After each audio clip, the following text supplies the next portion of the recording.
Okay, here it is. It's a Wednesday, and March 32nd is what I'm going with. I'm not even going with April 1st because April Fool's Day has just been continuing on, and I can't think of a bigger joke played on all of us than this coronavirus. Day 17 out of 57, 17 days since dining rooms have been shut down in restaurants and bars all over the metro area and the Front Range, and 57 days is what the expected was. May 11th, Jay? I think it's May 11th, and 40 days to go. 40 more days, man, until you can get into your favorite restaurant. Yeah, it's God, it's weird. It's that's the word that you used from the beginning. You said it's going to get weird. It has gotten weird, and it's getting weirder as we try to navigate what life used to be. And the new normal is what we're working on now. It's really strange. So day 17, and I'd love to say time's flying by, but it's not. It's just dragging by. And but what's really cool is the innovation and talking to folks. We've got a big show today. Coming up in this first segment will be Marika Evanger from Zeppelin Station. She's the GM. We'll talk to her. Also, Juan Padro's going to come in. Juan Padro's done some great stuff, culinary, creative, and tap and burger concepts. Beyond food, Juan is moving mountains trying to get the N95 masks to people here in Colorado. So we'll check up with Juan at 2:30. 2:45, Chef Russel Stippich will join us from Bordeaux. And the last time we saw Russel was either a dumpster dinner or it was at the Nickel. I think that's where we saw him last, and that was a few years ago. Carley Smith, the fairy Gutmother, will join us.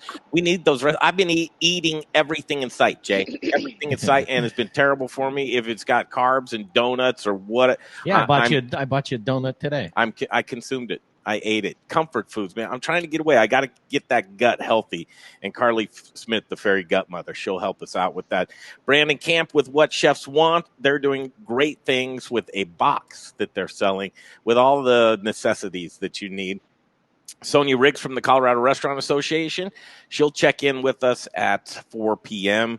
And Dan from Root Shoot Malting at 4:30. And 4:45, our spirit guide, Dr. Sara Metz, will end the show for us.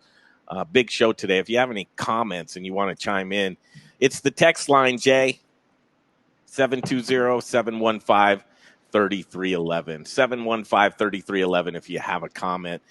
So as we continue with March 32nd, we'll go straight to our first guest, and Marika Evanger, Zeppelin Station GM. Welcome to the show. Good to see you. Hi there. Oh, no, what happened to – there, unmuted. There you go. Hi. How are you? Hi, good. How are you? I know it's kind of eerie. There's Zeppelin stations usually hustling and bustling, and people are there. What time is it? 2:03. Folks just coming off of a great lunch with all of those great food stalls and just kind of that eerie feeling in there, right? Oh my gosh, it's so crazy in here. We don't have any of the chairs up or anything, and kind of are just operating on a ghost staff to make sure that we keep some of these stalls open. But it's been quite an interesting week to be here when we are. So. Yeah, very, very different than our normal day-to-day. So 17 days you've been down. The operations have changed dramatically. 40 more days to go. 40, can you believe that? 40 days? What are we going to do with ourselves? I made the mistake of keeping the calendar that I X off every day in my house, and it's just daunting right now. It's like serving a jail sentence. Oh, it's crazy. It really is. That's exactly how it feels. Lots is going on, but humanity's kind of coming together, and as we're into the kind of the third week and seeing the creativity and the pivot points that people are doing right now. Again, you got Kevin Galaba down there with you working on a great project. We wanted to follow up on this, and Tuesdays and Thursdays at Zeppelin Station, you guys are feeding folks that don't have jobs right now. We sure are. It's a really amazing program that I was lucky enough to be able to partner with Kevin and Ryan Nagley, who's from the Whiskey Club of Denver.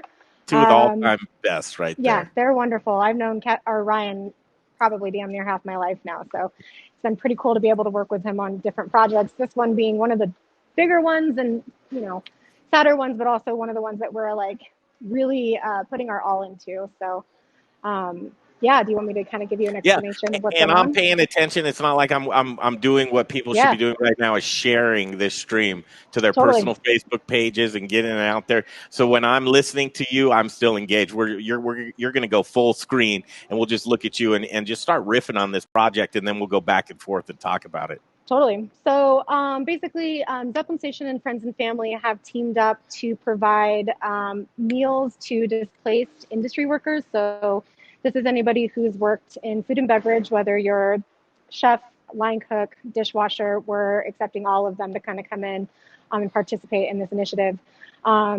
Basically, we are able to give out 150 free meals on Tuesdays and Thursdays. We have a text line that if you are in the industry, you would go on, text that number to secure your meal the day before, and then show up at Zeppelin Station to receive that meal. It's completely contact free. Both myself and Kevin have some volunteers that are working so that you don't even have to exit your car. You just come up, give your ID, and then one of our volunteers will bring your food out to you. The cool part about this is that the meals are being cooked by one of the seven different culinary options that we have here at Zeppelin Station. So they're donating their time and services to make sure that you guys have a full meal that's nutritious, healthy. We do have vegetarian options, which is really good. And the funding is coming from both a mixture of our corporate sponsors, who are a lot of the industry-based people. So like our different vendors and stuff that we work with throughout the Colorado area. And then also there's a way to personally donate for people if you're just somebody who would like to help out with the initiative. So there's a lot of different ways that we're getting our funding. But as of right now, we are trying to push this through all the way until that May 11th date and hopefully beyond, because we know that this doesn't stop then. So. Wow, right? And you go, oh, okay, a lot of work, and isn't it interesting to see folks that unemployed or furloughed is what we're saying, and you look at the chefs in the restaurant business here in town, and you'd think the first thing that they do is just kind of hide out and go underground or figure. They're volunteering their time. Their efforts, they're coming together to feed their friends and family, just like Calvin Galaba has the Friends and Family group. But it's so amazing to see that and to hear that this is going on. All you have to do is text ahead of time. What's that number again? So I can. Oh my gosh, I don't have this actually right on me. I know, I don't. Kevin, you were going to ask me that. If you go to Zeppelin Station's website or at Friends and Family's Facebook page or any one of our social media platforms between Friends and Family, the Whiskey Club, and Zeppelin Station, all of that information is available. It's a Google Voice number, so I don't have it memorized. I'm so sorry. I should have had that down. You're fine. People will absolutely, and we'll follow up. We'll get that phone number for them. But if you want the information, you said the website again? Yeah, so Zeppelin Station's website is updated with both just information on this initiative, but it also has the donation links on there. So if you are a corporate sponsor that you would like to take part in this, there's a PayPal option for you there to donate to the nonprofit that is Friends and Family. And then we also have a GoFundMe for public use. Sweet. Yeah. Cool. And you said that there's a variety of different types of meals. Usually, a free meal is like, you get what you get and don't throw a fit. That's how I grew up. Yeah. We try to, these guys are really thoughtful though. I mean, they're used to the mass volume. So when they're making things, they want somebody to have something that they're going to really enjoy and say, yes, I'm excited that this is what I get today. And that it's a full meal. We don't want to just give you what we can. We want it to feel like that full family meal that you get when you're normally in the restaurant. That's so awesome. Yeah. So, with that being said, the operations our donations are coming in. Can people also donate products? We have a lot of manufacturers and producers of products that watch the show. Is there a way that they can get involved as well? Yes, absolutely. Obviously, like cash is king because it pays for the food, but we always will accept any type of donation that people are willing to put forth that we could use. So we've had everything from people saying like, I'd like to throw in some swag from some of like our liquor vendors, whether that be t-shirts or actual little mini shooters or something that we give away 21 and up. as your shift drink, which has been fun. Are you seriously have shifties? It's your shifty. not on every single one, but we try to have them. Some of our sponsors do want to be able to offer that too. But cool. even like Pepsi donated a whole pallet of soda to us. They just showed up and gave it to us. Rocky Mountain Soda is somebody who has been really awesome with us, donating a ton of their various sodas and teas. So we'll take product, food, yes. If somebody has a food option that they'd like to donate, I can get in contact with them to make sure that it gets to the vendor so that they can make something that would be utilize that food. So, but also like paper goods. We worked with EP to kind of get a lot of our donated to-go materials, still trying to keep it recyclable and compostable, because we know this can kind of be abundance of trash. So, yes, we are accepting any and all donations. Awesome. Do you have a pen on you? I am not prepared. It's okay if you don't. No. I'll fire this over to you. Here's the number to text 716. Okay. There you go. 716-262-9834. We'll put that on the screen. Thank you. And to qualify again for a meal, it is? You just have to be an industry worker. When you text in, just send your first and last name that it shows on your ID, because we do ask for your ID. A phone number, an email address, and then we like it if you put your place of business, but we also do recognize that sometimes maybe people don't want to publicly do that, but it also helps us just to kind of be able to see who we're reaching and how we can reach out further if we're only seeing like small pockets of Denver, or if this is actually getting to, back of house, front of house, beyond just Denver proper into the suburbs, because we do want this to be something that everybody can have as an option. Again, with us, Marika Evanger, Zeppelin Station GM, doing great work with folks that just community people coming together. And at Zeppelin Station, you would figure, hey, why not? We've got the facility for it. What else is the facility being used for right now at Zeppelin Station? Well, that's about it. So we are, under this ban, considered essential, obviously. So our vendors, a few of them have chosen to be open. So you can still do curbside pickup, deliveries through DoorDash. There's a couple on Grubhub. And then we also have like an in-house free delivery service, which again, I don't have that number, but it is on our website. What's that number? I know. I wish I would have came prepared with that. I'm so silly. We got you. Okay. Thank you. But yes, you can go to our website. We do have free delivery. Or you can walk in, pick it up to go. We have people patrolling the building that are kind of enforcing that 6-foot social distancing, to make sure that nobody is, congregating. Obviously, like I said, we've lifted all the chairs, but another huge portion of Zeppelin Station is the retail program that we do called Made in a City. Unfortunately, that's shut down right now. The gates are down, and we're pretty sleepy here during the day, but we make the best of our time.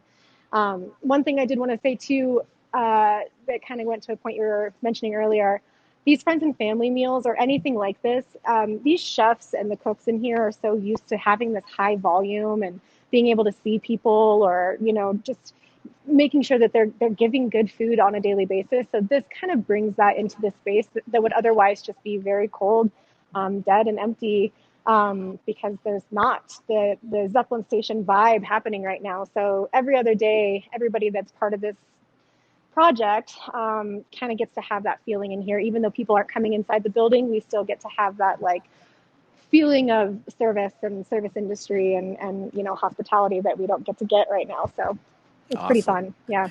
You probably walk around looking for something to shine up and to clean. All day. All day. to promote. It's usually a bigger job, but right now. Yeah. Just 40 days to go. But, it's the hurry up and wait that we're going through right now. And, folks are going to want to head back in and enjoy the sunshine on the patio out front. I know I've had many lunches sitting outside, enjoying the sunshine, parking my car sideways on the train tracks. Yeah. Fortunately, nobody's out there right now, but we're watching for that. But we have the garage doors open right now, which is lovely for the people who are kind of coming and going. But it's what's attendance been like for folks coming to get the meals? Has it been fairly good? we get way more online orders. We just have such a heavy presence on DoorDash and Grubhub, and I hope people are actually being really smart about staying indoors for stuff like this. But I would say we get about 15, 20 people that kind of linger in and out of here. But as far as the Tuesday, Thursday meals go, excuse me, the Tuesday, Thursday. So we have 150 meals that we give out. The first day, I think we hit about 100, but the past 2 weeks completely sold out. Yesterday was a completely sold out meal day, maybe even oversold a little bit. So 150 people. 150 people. Wow. Fantastic. And you're hoping to be able to continue that through through May 11th. Yeah, we hope. To. We will. I think that we will successfully be able to continue through May 11th. We're hoping for a couple different things, which is why we still have these options for donations out there. One is to potentially up our meal count. Right now, if you go onto our website, it kind of leads and look at these PayPals and GoFundMe. It'll talk to you a little bit about what those sponsorship levels look like, especially from our corporate sponsors. But right now we have enough. 150 meals is what we can do, but with more support of people who have the means and funds to be able to donate to this initiative, we'll be able to feed more people and also be able to just kind of take this longer. Because like I said, it's going to take a while until people start to feel comfortable again. I think everything changes on a daily basis. There's no for sures, just like there isn't on this. Like we're kind of developing this as we go, and we're seeing it grow. So we're hoping that we can expand the meal count, hopefully keep this going all the way through the end of May while people kind of settle back into their positions and jobs and get a paycheck, hopefully. So we'll see. That's our plan. And then going from there, like there's even bigger and like much larger initiatives I'm sure that we'll find between now and that 40 days to go. So. All right. If you're hospitality service industry and you would like to put your name in the hat for a meal, 716-262-9834. And you're in good hands with these guys for sure. So I know things came to a screeching halt, but Zeppelin Station, has been doing a great job and will have life after all of this too.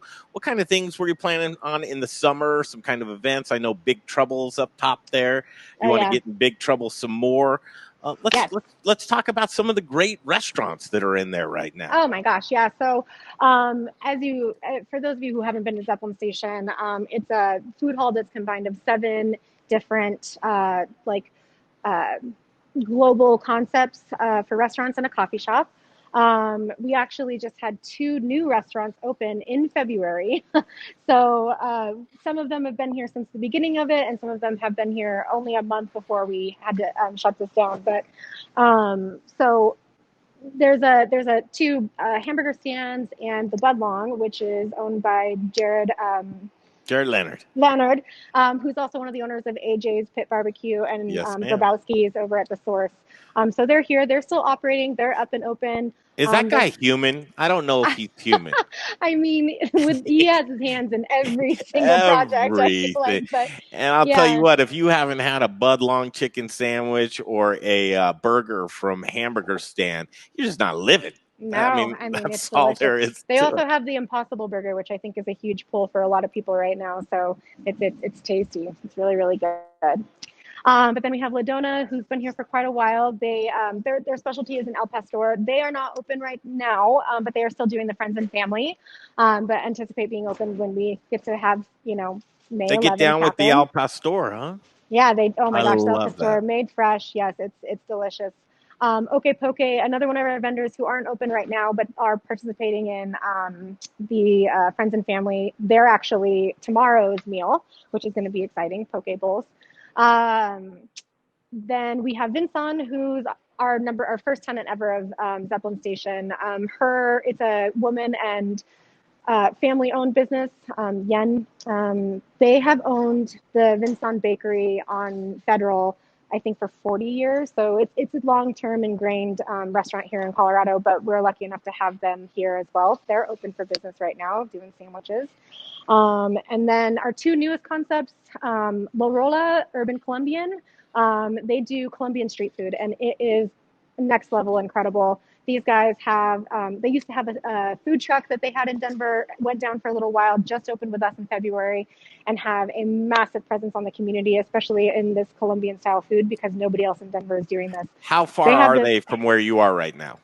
They're just a couple feet. You want me to Can walk you grab over your there? phone? Yeah, show me the menu. Yeah. Okay. Yeah, let's look at this. Let's get a so little they have tour. they have this hot dog on their menu. You can either get the millionaire or the billionaire. You and can. This baby has. This thing has more on it than you could even imagine. But so, let's see here. Yeah. Here's our photo booth by Photo Bang. Have to point that out. Okay, so this is La Rolla. So you can. There's an option on your camera there that should be a spin your camera over to your other camera. Oh, and it'll take like two. Yeah. There it is. Boom. Okay, tour time. Right. Zeppelin Station. All right. Marika Evanger on here with us, Zeppelin Station GM, and we're getting a tour right now. Alrighty, so this is La Rolla. La Rolla, they have amazing things on their menu. The arepa, and then their obviously their empanadas. But their most amazing thing, I think personally, is their Colombian hot dog. If you see there, it has shredded chicken, ham, bacon, mozzarella, diced onions, mashed potato chips, pineapple sauce, pink sauce, ketchup, and a quail egg to top it off. Absolutely delicious. What? These ladies have been here. She's hiding back here somewhere. Say hi. Hi. She's watching. This is Andrea. She's one of the owners of La Rolla here. So they had their, you can see they've been working hard back here, but they had their, I'm going to flip this back. They had their meal yesterday. So they've kind of been busy over the past couple days. And then Vincent is over here. I think I have duck. We'll flip this back around. Say hi. So this is Vincent. This is duck. They have the banh mi, which I was going to try and find a picture of, but let's back up. One of the cool things about these guys is that they have some pictures and paraphernalia from their first shop ever, which is really cool. Cool.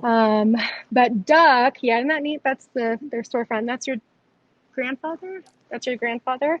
So Duck is Yen's brother, and he runs the coffee shop, which is still open. You can come in here and get coffee immediately to go.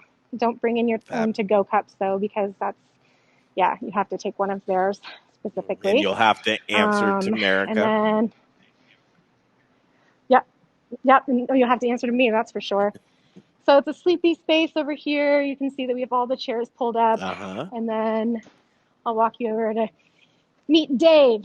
Dave is the man behind Hamburger Stands and Bud Long. I think we know. Is this Jared's guru? Is this Dave Hadley? It's Dave Hadley. We know you, brother. Hello. So he's back. He says they know you. What's happening? So he's actually... He says, what's happening? Sorry, I have my earbuds in. I didn't realize that was going to be weird. So Dave's back here. He's actually running both Bud Long and Hamburger Stand out of one stall, since it's just him kind of pumping it out for all of them. But here's the Hamburger Stand menu. Obviously, you can see they have the stand, the little stand, the Impossible. And then when they're back open, that grilled chicken sandwich is to die for. So, has Jared gotten his root beer back? Has Jared got his root beer back? Yeah. Did Jared get his root beer back? Yes. we are doing our thing. We're doing our thing on here. Yes. He's got it back. That's fantastic. Yeah. So cool. Yeah. You can see this is a very sad and empty bar right now back here. We've had all the booze away. Let's check out that mural. That mural is really cool. Oh yeah. Yeah. Oh man. I love that you guys are starting to get some art in there. Yeah. So there's been a couple changes, I think, to Zeppelin Station over the past couple years. But what's really cool, I'm going to flip this back around. What's cool is that this Made in a City program that we do through our retail program allows for us to kind of change up the space pretty visually every single time. I don't think I'm allowed to talk about what our next city was because we were this close to launch it, but it sounds like it's still going to happen and it's going to be pushed back just a little bit because it was supposed to happen in April. Do it, girl. But Talk be on the about it. lookout because our next city is like incredible. The partnerships that we have for it are just like some of the better ones that we've had for any one of these concepts. Some of the creative ideas and just the amount of like work that we've been putting into this next city is going to be pretty massive. So when we're able to keep your eye on Zeppelin Station, Made in a City, because you'll want to be a part of this. It's going to be pretty incredible. So I love it. I love it. You didn't think you were going to get away without showing us Big Trouble, did you? Oh, okay. Yeah, let's go up there. It's a little dark. I hope that we don't have a problem. But so, speaking of Made in a City, we did for Made in LA. We did a bar takeover with this restaurant from LA called Genghis Cohen. It was so fun. It was a blizzard, which was a bummer. But we kind of mimicked the Genghis Cohen aesthetic. They're a Chinese street food restaurant that's been in LA on Fairfax forever. So we put up all these cool lanterns and had food, and they had bartenders come out and did a full bar takeover. But yeah, so right now it's just kind of sitting empty. It's but Big Trouble is not getting in any trouble right now. Parties. There's no trouble right now, no. But we're ready. We have a fun new menu coming out with the new city. We'll have a fun summer menu up here. Still have our Toki highball machine that we do discounts on all the time. Yeah, you got to keep Kyle Zeppelin out of that. It's a fun little space. We also got curtains. You can find Kyle up here every once in a while. Yeah, you can. Hey, it's definitely a very common staff hangout for sure. Hey, Marika, Jay Parker here. You can't see me, but you can hear me. And then the train yard just totally empty out here. Marika, can you hear me? Those train tracks you were talking about. We've got a couple construction workers, but yeah, you can see this is usually almost impossible to find a parking space, and right now it's a free-for-all. Hey, Marika. Jay Parker here from the text line. Gentleman by the name of Freddie. Can you hear me? Marika, can you hear Jay? Yeah. Can you hear Jay? Jay's trying to talk to you. Maybe I can't hear you. Me. Oh, well, that's interesting. You can't hear Jay. I can hear you. I can't hear. Wow. Can you hear me now? No, she can't hear you.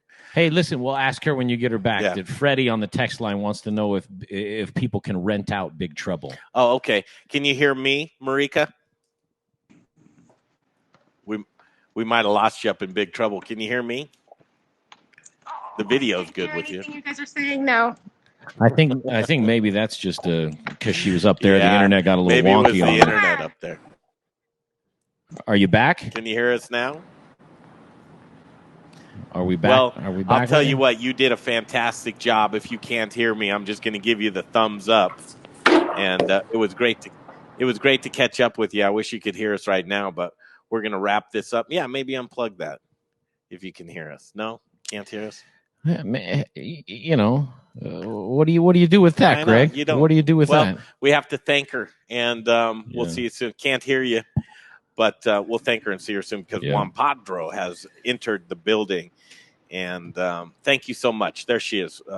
Marika Evanger, Zeppelin Station GM, and it was kind of odd walking around there. I know. What do we do? I know. Hey, there you are. Can you hear us? No, I don't think you can hear us. All right. Well, we can hear you, but thank you. You did a great job, and we'll catch up with you soon. Okay? Just wave bye to her so she knows you're. Yeah. Bye. Yeah, there you go. Bye, guys. Thank you so much. Sorry. Yeah, you bet. No problem. She did a wonderful job. And coming up on the show today, again, 2:45, Chef Russel Stippich will join us from Bordeaux, and they're doing great things over there as well. Carley Smith, the Fairy Gutmother, at 3:15 p.m., she's going to give us a gut-healthy recipe to keep our immune system up. Brandon Camp from What Chefs Want. Our line, if you have any comments, you can text us here at 715-3311. That's a 720 number. 720-715-3311. Rebecca Berry, she's off today. Hopefully she'll rejoin us tomorrow. We'll see. But this is March 32nd. I'm not even going to go. April's canceled for me this year. Are you still watching? Yeah. I'm with you on that. So we'll just continue counting them up. It's March 32nd today. It's a Wednesday. Yes. Day 17 out of 57 days. 40 days to go, Jay. And have you been sheltering in place? It's day 7. What does that mean? I mean, so here's where I've gone, and which isn't too far of a stretch from my everyday life, but it's I come here, do the thing with you, stare at me and Rebecca. Yeah. We keep our distance and we sanitize everything religiously. And then I usually stop by the supermarket on the way home if they haven't closed early already, and cook a little something for dinner, and then do it all over again. You've been eating well? I've been eating the worst foods ever, man. I wouldn't say I've been eating well. Tonight is supposed to be grilled broccoli and grilled mushrooms and grilled You're onions not gonna do that, are with you? some Colorado Mill sunflower oil, some garlic. That's the plan, man. But I'll admit, I confess, I've given into the convenience of fast food a few times, and it's, I could justify it in a million different ways, but for me, it's just convenience and being tired, and I stop, which isn't the greatest. Come on excuse. over here, Juan. Have a seat. But it happens. Throw that headset on. And Juan's a lot more interesting than me too. So let's. You're pretty interesting. Well, yeah, you're right. Yeah. You're right. You can say what you can try to fight your way through that one. It's not going to work. Not going to work. No. Juan Padro. What's that? What's wrong, Juan? Yeah. You come on the show just right away. Juan's an adult. You know what I mean? When I see Juan or talk to Juan, when he texts me, it's like that's what pops into my. I'm like, this guy's an adult and he's doing adult stuff, and I'm just a kid with an iPad. Juan got you water or cider, whatever you choose, right there for you, pal. Water would be great. Water it is. Water it is. Busy day for you. Yep. Wow. Got a text this morning that kind of lit me up. I was really happy about it. And then I saw the group post. I'm not going to set it up or steal any thunder. I'm going to let you go for it. What's happening? What's the group post? Yeah, you basically tagged a bunch of people and showed that you got some masks in town. Oh, yeah, that one. My post. Okay. Yeah, the N95 masks. So Dr. Bill said he needed some, so I got him some. Yeah, William Blanchett. Yeah. MD. That's Boulder Internal Medicine, right? Well, we were on an interview with him, and you heard, what did they have, 10 masks left? They had 10, and I dropped off 40 today for them. Oh, they must have been thrilled. Yeah, they're pretty excited. Yeah. Thank you for that. Yeah, You're welcome. Gosh. And you didn't stop there, right? What's your rounds? What are you doing with them?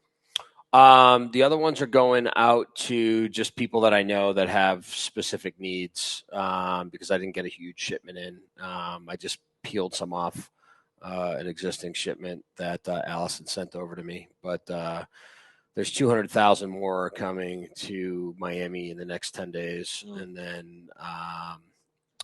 And then we just got another anonymous donation down there, which will allow us to get more of them. So how many of those make it to Colorado, I'm not quite sure yet, because Miami's and Puerto Rico and New York are pretty much, they're in big trouble right now. Mm-hmm. So, and this, the wave will hit Colorado, but if we can continue to raise money, we can continue to bring them to Colorado. And you drove those up to Boulder? I did. Thanks, man. No worries, man. Totally awesome. So Governor Polis was on, I don't know, maybe you heard on the radio. He was talking about the masks. These N95 masks are in high, people want them. Yeah. And I guess a lot of the talk is, how do we know they're the real deal? Yep. What do you say to that? You can figure it out pretty quickly. Mm-hmm. It's basically how I wouldn't be able to figure. Well, it's how they fit. Yeah. But there's tests that medical folks can do.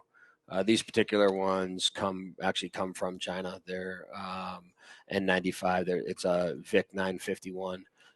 So they're certified in like 50 countries. And they filter out 95% of the bacteria and viruses and things like that. So that's where that 95 must come from then. There you go, man. Yeah. Jay, I know, Love man. it. Yeah. See, you're an adult. Stop talking. Yeah, stop talking. You're an adult. Community college just I got that off my iPad. shined right there. I should have brought. I have a box in my car. Actually, I should have brought them in. Oh, do you? Maybe you can run out in a minute. Doesn't matter. So, yeah, there's a lot. In times of crises, there's a lot of scammers. It's crazy. But I think with Allison, she raises money to get them. She's a doctor, so she knows what's real and what isn't. And I need to. she Have I met Allison? No. She's in Florida. Okay, then you have another Allison. Am I wrong? Or it's Katie? I'm getting everybody mixed Yeah, up. we've got Katie. So Got Katie. Yeah. So Dr. Thompson, she, like I said, I mean, she's a world-renowned humanitarian. She doesn't charge anybody anything for them. She raises money and gives them out. Well, so folks, did I or did not see that we can help out by raising some money? Yeah, anything that goes into the GoFundMe that was posted on my page today, that goes directly to Allison. She's pretty easy to verify. I mean, I'll tell you, donating to these big, large organizations, for one reason or another, people feel a lot more comfortable donating to the Red Crosses of the world. But 100% of the money that goes to Allison goes to people in need. There's no overhead. Well, the masks come first. They came first, which is fantastic. It's like fronting the product, I don't know what that means, but it's kind of like that. Yeah, well, she's constantly raising money. So, and the donors that donate to her trust that they're going to go to the right place. So she's able to peel some off and send them to me because she trusts that I'm going to get them to the right place. So, and that's just part of our deal, and that's part of Third Wave. And I don't think there's a greater humanitarian alive than her. So, and I think if you went out and kind of did a little research on her, you would see that pretty quickly. Nice. Here we are. It's like almost 100-year anniversary to the great influenza. And really, I think that one of the tones of Governor Polis was humanity has had its pants down, completely blindsided by it. Like, how could we have been blindsided by seeing something like this as, wiped out a lot of people? Why were we not ready with it? Why aren't the masks here? Why is this the jockeying for position for goods? It truly just saddens me because I'd love to see restaurant workers wearing these. Yeah. Allison firmly believes that restaurant workers should be wearing them. And so that's, she's sending some out for us. But I'm not sure we need the N95 ones. We could probably just use the FDA approved ones, which are sort of like those blue kind of, paper masks that go over there. I mean, anything, right? I want to keep these folks safe. They're all working for us right now. Yes. Keep us fed. Yeah. Like those are the folks that front line. Well, the frontline work. The restaurant workers are not front. Well, so getting us food's pretty it's hugely important, and I hope the governor takes counsel from some of the folks around him that know a little something about this. But you're right. Our medical workers are absolutely that's correct. The front line. Yep. And they're dealing with people who have tested positive and are in serious condition. I think that's pretty heroic. I mean, you're going in knowing that this person could literally give you something that could kill you, yet you're still there trying to save their lives. I mean, that's amazing. So I think that's when you do when you hear it, like, that's the reality. And that's the real gut check of like, could you do that type of thing? Like, I'm sure you could, most people, but would they, at the end of the day? Yeah. I mean, I think a lot of people would, and a lot of people wouldn't, I mean, there's definitely people that are more wired to handle this type of stuff. And there are people that are scared, and that's okay. That's their, I'm not criticizing you if you're scared and don't want to help. I think fear is rampant right now. It sure is. I mean, just like the walls are closing in and suffocating, I must have it, or I'm going to have it, or I'm a carrier, and all the information. Well, no amount of money saves you from this. Yeah. You know what I'm saying? Yeah. And that's the whole thing. It's like an ego check especially for American citizens. Mm-hmm. We've got our own problems within our country in terms of gaps between the poor and the rich. And Well, that article is CNN article. I think it was CNN article. I could probably pull it up, but the headline struck me as is social distancing a privilege? Yeah, I would say so. I mean, if you look at who's working right now, you've got grocery store workers, factory workers, delivery drivers, food workers. I mean, like, you don't see investment bankers, out there. Well, then don't see. you think of socioeconomically, the high density population, you can't get away from people. You're living in tight quarters. Yeah, well, that's why places like New York are having the Yeah. problems that they're having for sure. Yeah. So, and I mean, nobody's immune to it, but it seems to me, and this is just I have no data to back this up. This is just the eyeball test, but Sure. It seems to me that that the Beijings of the world and the Milans of the world, which are super densely populated, Mhm. Barcelona's, Madrid's, are the ones that are getting hammered the most. The World Health Organization, their social distancing standard is 3 feet, not 6 like here. 3 feet. 3 feet, correct. Because they probably enforce it. Well, I'm sure they're enforcing it, but they're doing the best they can. But I mean, like in a lot of cities, I mean, think about like Casablanca, or think about like some of these like super densely areas, no way. Delhi. Like, Sure. I mean, The math doesn't add up. no, you can't. It's hard to be 3 Yeah, feet away from sure. somebody. I mean, Yeah. that's pretty wild to think about. Absolutely wild. Mm. What are you seeing? So Friday we caught up with you, and thank God you came over, and we talked about kind of just breaking down this care aid, the relief package that's coming out there, and I think more people are digging into it. What have you seen from Friday to now? It's Wednesday, just overall business wise. I think it's pretty much on schedule, with kind of moving into like acceptance mode right now. I think we talked about that the first time I came on. That you have panic, you have depression, and then you have Sure. acceptance. Yeah. And I think people are getting that this is the new normal for a bit. Mhm. Heads are cooling a little bit. And, we still have we have rough waters ahead. So this is going to get worse before it gets better, a lot worse. But I think that now people who are concerned about paying their bills and things like that, they at least have some answers, whether it's through unemployment or through the CARES Act or whatever. And I think that I'm really pleased with Colorado's Leadership. Well, I think Governor Polis has done a pretty good job. And he's like shining right now. I think so. I think he's done a good job, and I think doing slideshows. And like I said, Corey's done a really good job as well. And they're out there and they're talking to people. And I have yesterday I got invited to something that Bennett was actually on, so I hadn't really seen his name very much, but seems like he's getting out there, which is important. And then still not sure what the mayor's doing. So. Playboy? What's Playboy doing right now? Yeah. He's hanging out. Yeah. First week, kind of shock. Second week, money. Third week, what I'm seeing is pruning. It's like, what's the healthier tree? You've got all these branches out there, and that's kind of where we were with, the multitude of restaurants out there. And not to say you're not going to eat Troy Guard's food or Bonanno's food again, but what will the tree look like? Pruning those branches is important right now. What do you mean, like in terms of just bringing it all back in, tightening it up, getting lean and mean? Yeah. I mean, some people are choosing just to close and hoard their cash. Some people want to stay. There's different, just philosophically, there's different ways of looking at things.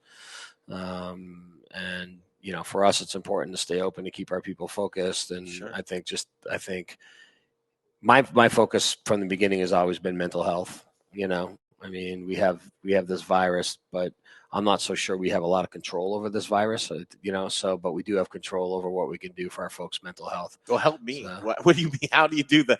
Like right now, I don't know whether I'm coming or going. I think I'm just trying to stay steady just down the line. Yeah, I think communicating with the right people or within, and putting your ego aside. And somebody once, when my dad passed away in June, I had one of my investors call me up and he said, you got to let people love you. So I think that was a pretty profound statement. And, he's like a kind of a big hulking guy, and not necessarily a comment that would come out of his mouth very often, but that's when you take pause. Yeah, and also somebody that I have a ton of respect for and listen to a lot, and when Sean called me, it was like, hey, you're always there for other people, and I think a lot of people in service industry in particular, by nature, we're there. Our priority is other people, right? We're in hospitality. But now it's time to let those people kind of love you back. So I think that's important. Jay, do you love me? I do. I do love you. I love you. I'm not in love with you. I hope not. But I love you. Good. I love you too. And a lot of times it's just those words, just saying it, Yep. A lot of people weren't brought up that way. And, you showed love. You didn't necessarily express it, being there for somebody. Right. Showing the love. I love seeing folks come up through the ranks, and I think you heard me promo at 245 Chef Russel Stippich. Cool. Bardo. Yeah, he's going to be making us a pizza. He is, huh? So yeah, he's also been really good for our group. He's been steady, and he's a real thoughtful young guy, and he's an awesome chef. But I mean, more than that, I think he's provided some good leadership, and I think he sort of has taken the time to really understand what all this means beyond just work, and so I think he's a special guy. So, what's going on at Bardo? I mean, I guess we can catch up with him, but he should be connecting here in a second. Oh, really? Oh, yeah. Cool. We met Russell. We met Chef back when he was at the Nickel. Yep, he was the exec chef at the Nickel, and then he was over at the Populist for a while, and helped us open Mr. Rosso, and was, we were thrilled to have him. He's way too much for Mr. Rosso. I mean, this guy's like a really good chef, horsepower, and so he, when Carrie was going to go off and do her own thing, it's Carrie's great, and but Russell's really his background is in Italian cooking, so, and you can see it in the food. It's only getting better. Max was there for quite some time, wasn't he? Yeah, and he's the best chef in the city. You've said that. It's like correct because the more you know about Max, you could just go there. So back a million years ago, you were in studio. Carrie was before Top Chef. She came on the phone, and we were promoing that, and you were here, and it was just you struck me as something funny about it. Like your entourage. It was just so funny having the boss in studio, Carrie on the phone, and then here it comes again. I wish you could sneak over. Can you sit next to me? I can. Can you sit next to me so we can do this? Sure. Cool. Look at this. This guy. It'll reach. It should reach. Just push that stuff aside. Cool. There he is, joining us right now on the Modern Eater Show. I'm a little bigger than you, buddy. Yeah, push this out. There you go. Chef Russel Stippich. Hey, buddy. Hey, what's up? Good to see you. I don't think I've ever had a video call with Juan before. No, I tend to, when we do the Zoom calls, I do audio only. You guys, you see enough of my ugly face. You don't need to see it on video. I did the Zoom call the other day, and probably too much information. I was about to get in the shower, and I was like, man, I hope the video's not. I don't want to do that to anybody. It's so weird. Everybody's on video conferencing these days. So here we are. We're going to check in with you. First of all, what's going on over there at Bardo? Oh, man. I'm just making some pasta right now. And, I think we made a good call to stay open and try and provide for the community. So, a lot of great minds work in this company, and decided we'd move all of our restaurants under two roofs. And it's pretty cool. We got 12 of who I feel are the best chefs and sous chefs in the city cooking food together between 5 feet. So it's pretty fun. Chef, did you, is my mic on? Yeah. Okay. Chef, did you do dumpster dinner with us when we had that event?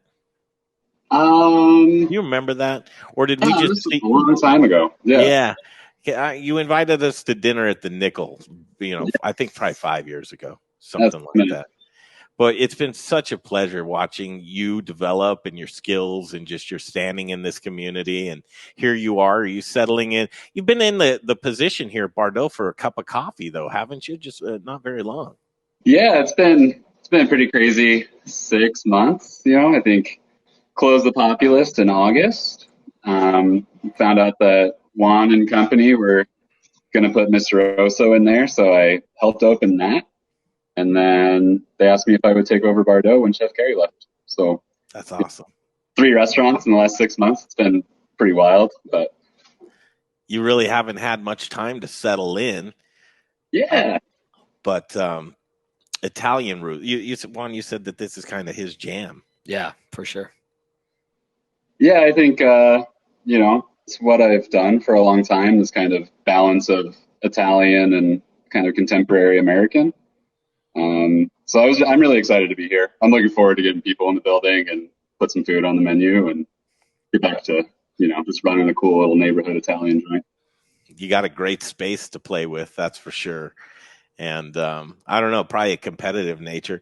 It's like, okay, are we going to do better than the guys next door? You don't want to hear that. But. No, are you kidding me? That's exactly what I want to hear. You don't know me very well. Yeah. Yeah. We want to compete. Russell and I are both former hockey players, so we're pretty competitive. Yeah, pretty much. I think we've got a really great team here. Chef Gary had some great people in the building and was fortunate enough to have them stick around. So I'm looking forward to a big menu change. That's one upside of this, I guess, is I was going to try and rotate the menu a couple dishes at a time, so it wasn't a huge strain on the staff. But once we get the go ahead to get back open, I'll probably just do a whole menu change, just start fresh, Hey, Chef Jay Parker here. You can't see me, but I'm here. Do me a favor. If you're going to take off that black linguine and clams, run it fried, Jay. Well, just keep it on. He's going to have to run. It's the mussel and squid. Yeah, the mussel squid. Yeah, that's squid what I'm talking pasta, about. Yeah. If you're going to mess with that, just keep it on the hidden menu. Right? That's my favorite thing too. So we're going to have a conversation about that. Okay. Yeah. Well, there you go. There you go, There's some Chef. things that are definitely sticking around. Well, when I took the job, that was. Juan and Max were both like, all right, there's like 4 things that you're never going to take off that menu. And I was just like, all right, cool. And like, I love that squid ink dish. I think it's awesome. So that one's not going anywhere. Right. Bucatini, the chicken, all those classics are going to stick around. So are you going to make something for us right now? I can. Why not? We can go downstairs. I bet we can get Becca to hang out. And make you're in the up top. You're in the. I'm up top. Yeah. Making pasta. The secret prep room. Do not fall down the stairs. Yeah. Get out of the way, AJ. Say hey to the people. Yo. That's AJ. Yeah. AJ came to us from Philadelphia, from Vetri. What's up, AJ? Go Birds. Yeah.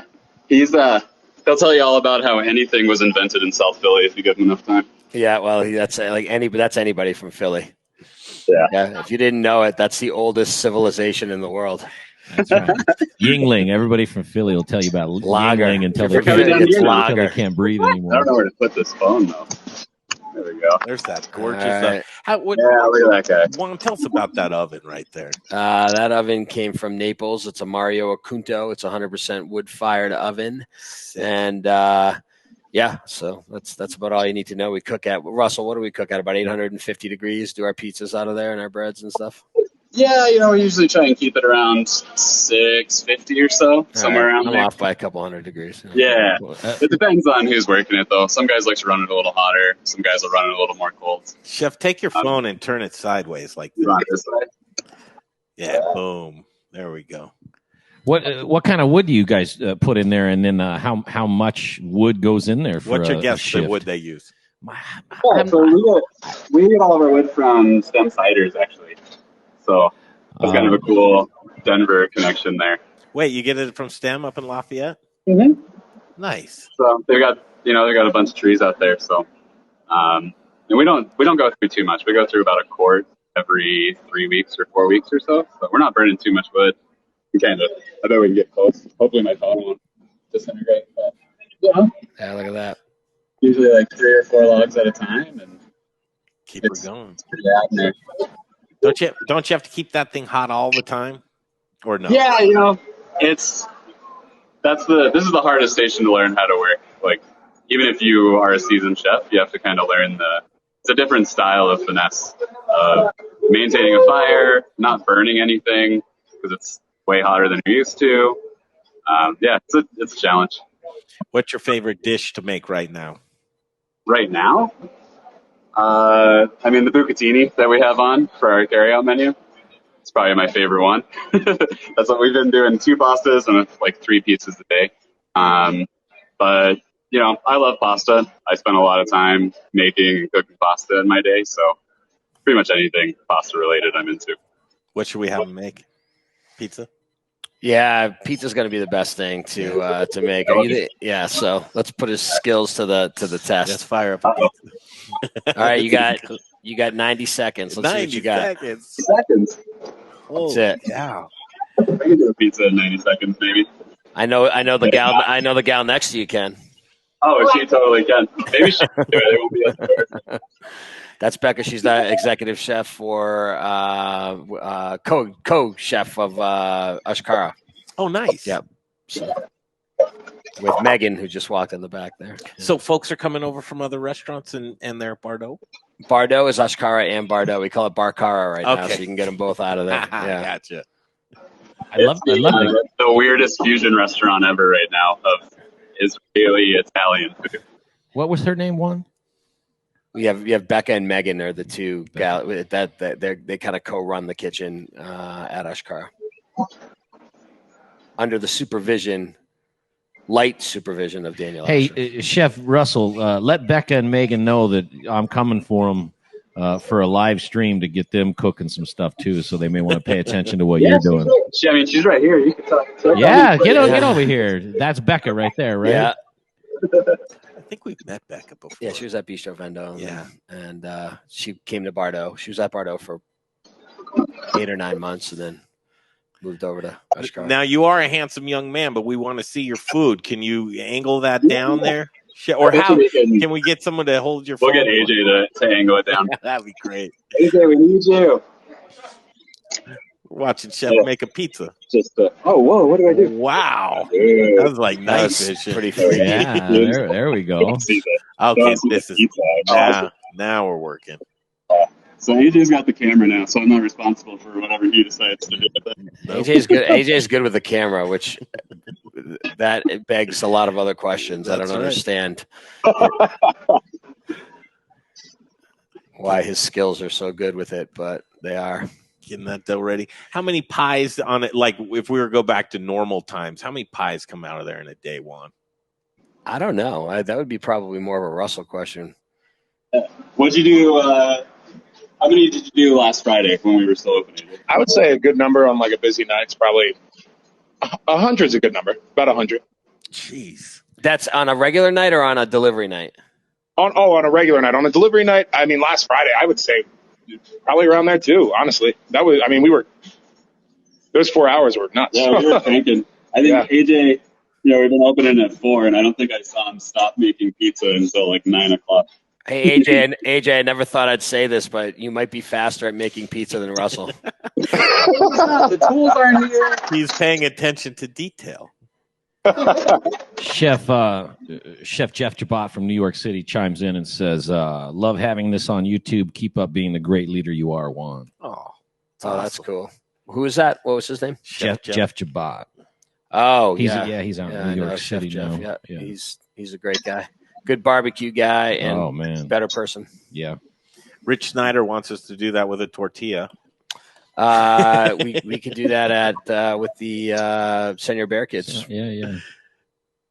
Big tortilla pizza. Actually, Richie donated to Chef Jen Jasinski for the Colorado Restaurant Rescue for her enchiladas. So that was pretty awesome of him to do at Raquelitas. So that's a really cool thing. You guys out there right now that are getting hungry watching Chef make a pizza, you can get your own, right? How do you call it? What's the 4 o'clock? You can either go through DoorDash or you can call the restaurant directly, and you can get a pizza, and you can even take an Aperol Spritz home if you want. Hey, Chef Russell, going to our text line. James says, ask Chef Russell, pineapple or no pineapple on pizza? Oh, no pineapple here. Maybe another place we can do pineapple, but I'm not a pineapple on pizza guy. Yeah, I mean, Juan, I'm open to it, Are you? but I'm allergic to. I just found out I'm allergic to pineapple, even though I ate pineapple every day my entire life growing up because I'm half Puerto How do you Rican. find that out? That I went and got extensive testing. Did you really? Yeah, I'm allergic to eggs. you went and got an ALCAT test, didn't you, where they test you with like 500 of the most basic 95 foods? 95 of them, yeah. So is the bar still going? Are you doing drinks out there? Yeah, totally. Drinks. You can get bottles of wine. You can get crafts of wine. You can get cocktails.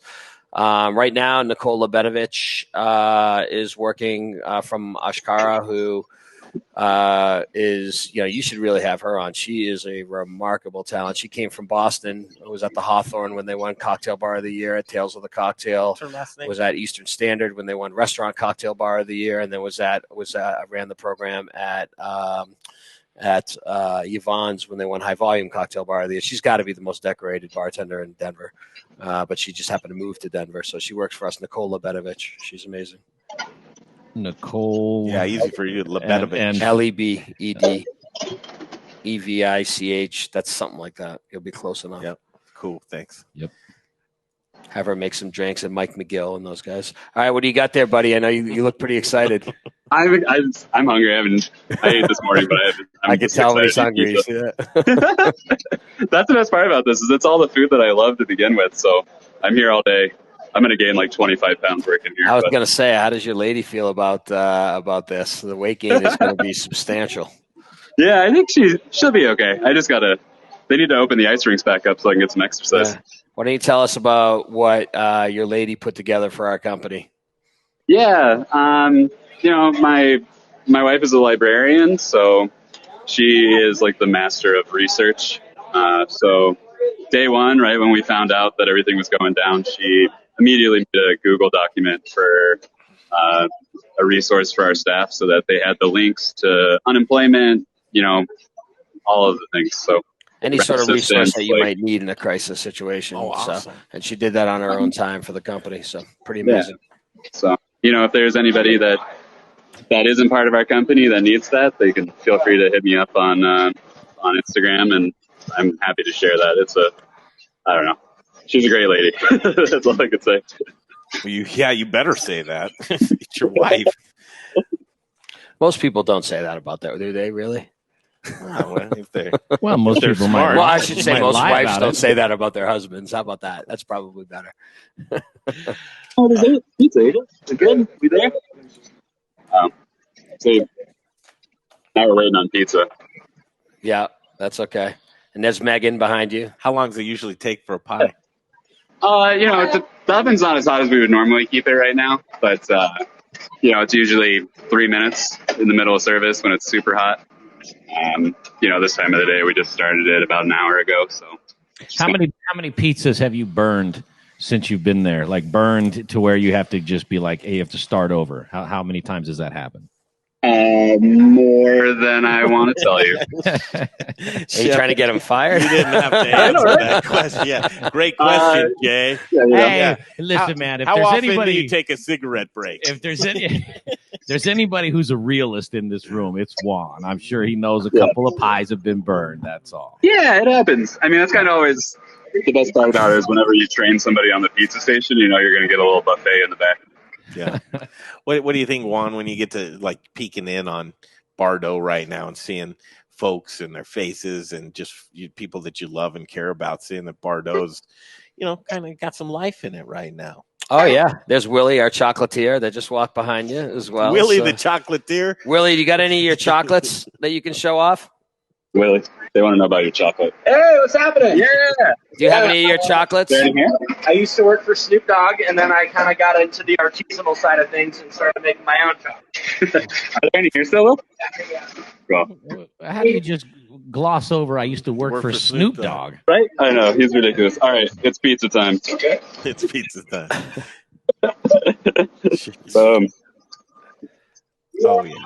Oh, yeah. 4:00. You guys have 57 minutes before you can order your own pizza. Boom. AJ, all the handiwork for me. what's your critique of Russell's cheese to sauce ratio? Right? Honestly, it's great. I think less is I The lighter agree. the pie, usually the better, you know? The real killer here is like always the bottom. You want that nice like leopard print. Ooh, yeah. Looks good. You don't want to burn it. I like to take mine a little bit darker than most people, but I just want to say and have a moment of silence and say amen for a pizza that's not cooked on a conveyor belt. Oh yeah. You know what I mean? I cannot stand that. all right, I'm gonna get out of this kitchen because it's super loud here. But All right. and we ate all of Willie's chocolates, so I can't show you any of them. Bummer. Willie makes beautiful chocolates. Oh, really? Looks like Willie likes to make chocolates with a little bit of. Yeah. Okay. Cool. No sweat. Juan's got to go. He's coming to Bye, Juan. Bardo, man. I don't know if he's happy right now. I'll He's see you in a coming little to bit. That's I'll right. see you in a bit. Juan Padro. Good to see you, my friend. And thank you for what you did for the doctor in Boulder. That's fantastic. He's taking off. That was kind of cool. Now we can have the real you. Now you can let your hair down, chef. Oh, I can let my hair down around one. You know, Nothing but a thing. That's cool stuff, man. I can't wait to get back in there. It's a lively place, and you know, it's people lament going to their favorite restaurants right now, but it seems like you're going to come back even bigger and stronger, my friend. yeah, I think it's going to be good. You know, I think our main focus as a company is to take care of each other and take care of the people, and then we'll get back to the fun part when that's appropriate. You know, you got some good folks with you, my friend. We really do. So that's right. All right, Juan's coming to get that pizza, man. You better put it aside. It's going to be gone by the time he gets here.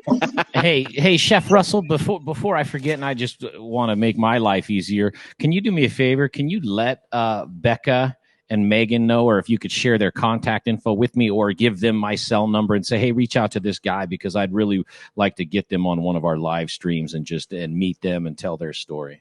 Yeah, for sure. I'll send that over to you in a little bit. Cool, man. I appreciate that. It's good seeing you just grow and grow, man. I don't know what the future holds for you, but it looks like you're doing a pretty bang-up job right now. Well, cool. Thank you, guys. It was good to talk. Yeah, we'll be sitting there in front of you here shortly. Well, in 40 days. In 40 days. 40 days and 40 nights. Yeah, you know, you guys are counting it down. I've just been taking it like week by week, man. Well, you got 40 more days to go. So you're an essential guy. Keep giving us that delicious food, my friend. Thank you for doing all you're doing. Thank you, guys. All right, we'll talk to you. There he is, Chef Russel Stippich, Bardo, and just watching his career, man. Jay, it's been pretty cool. You remember the Populous? That's down by Richie's place. Yeah, you want to know something? Like I'll admit is I had a different person in my head to his. Oh, really? To the name, to the face.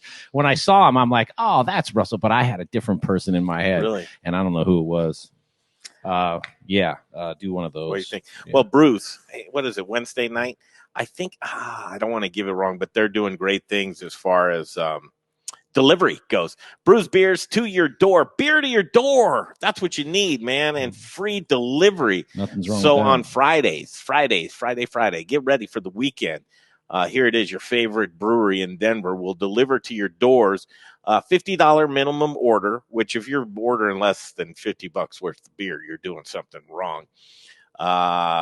15 miles within the brewery, and the brewery is in Midtown. You know where Midtown is, Jay? Yes, I do. Where?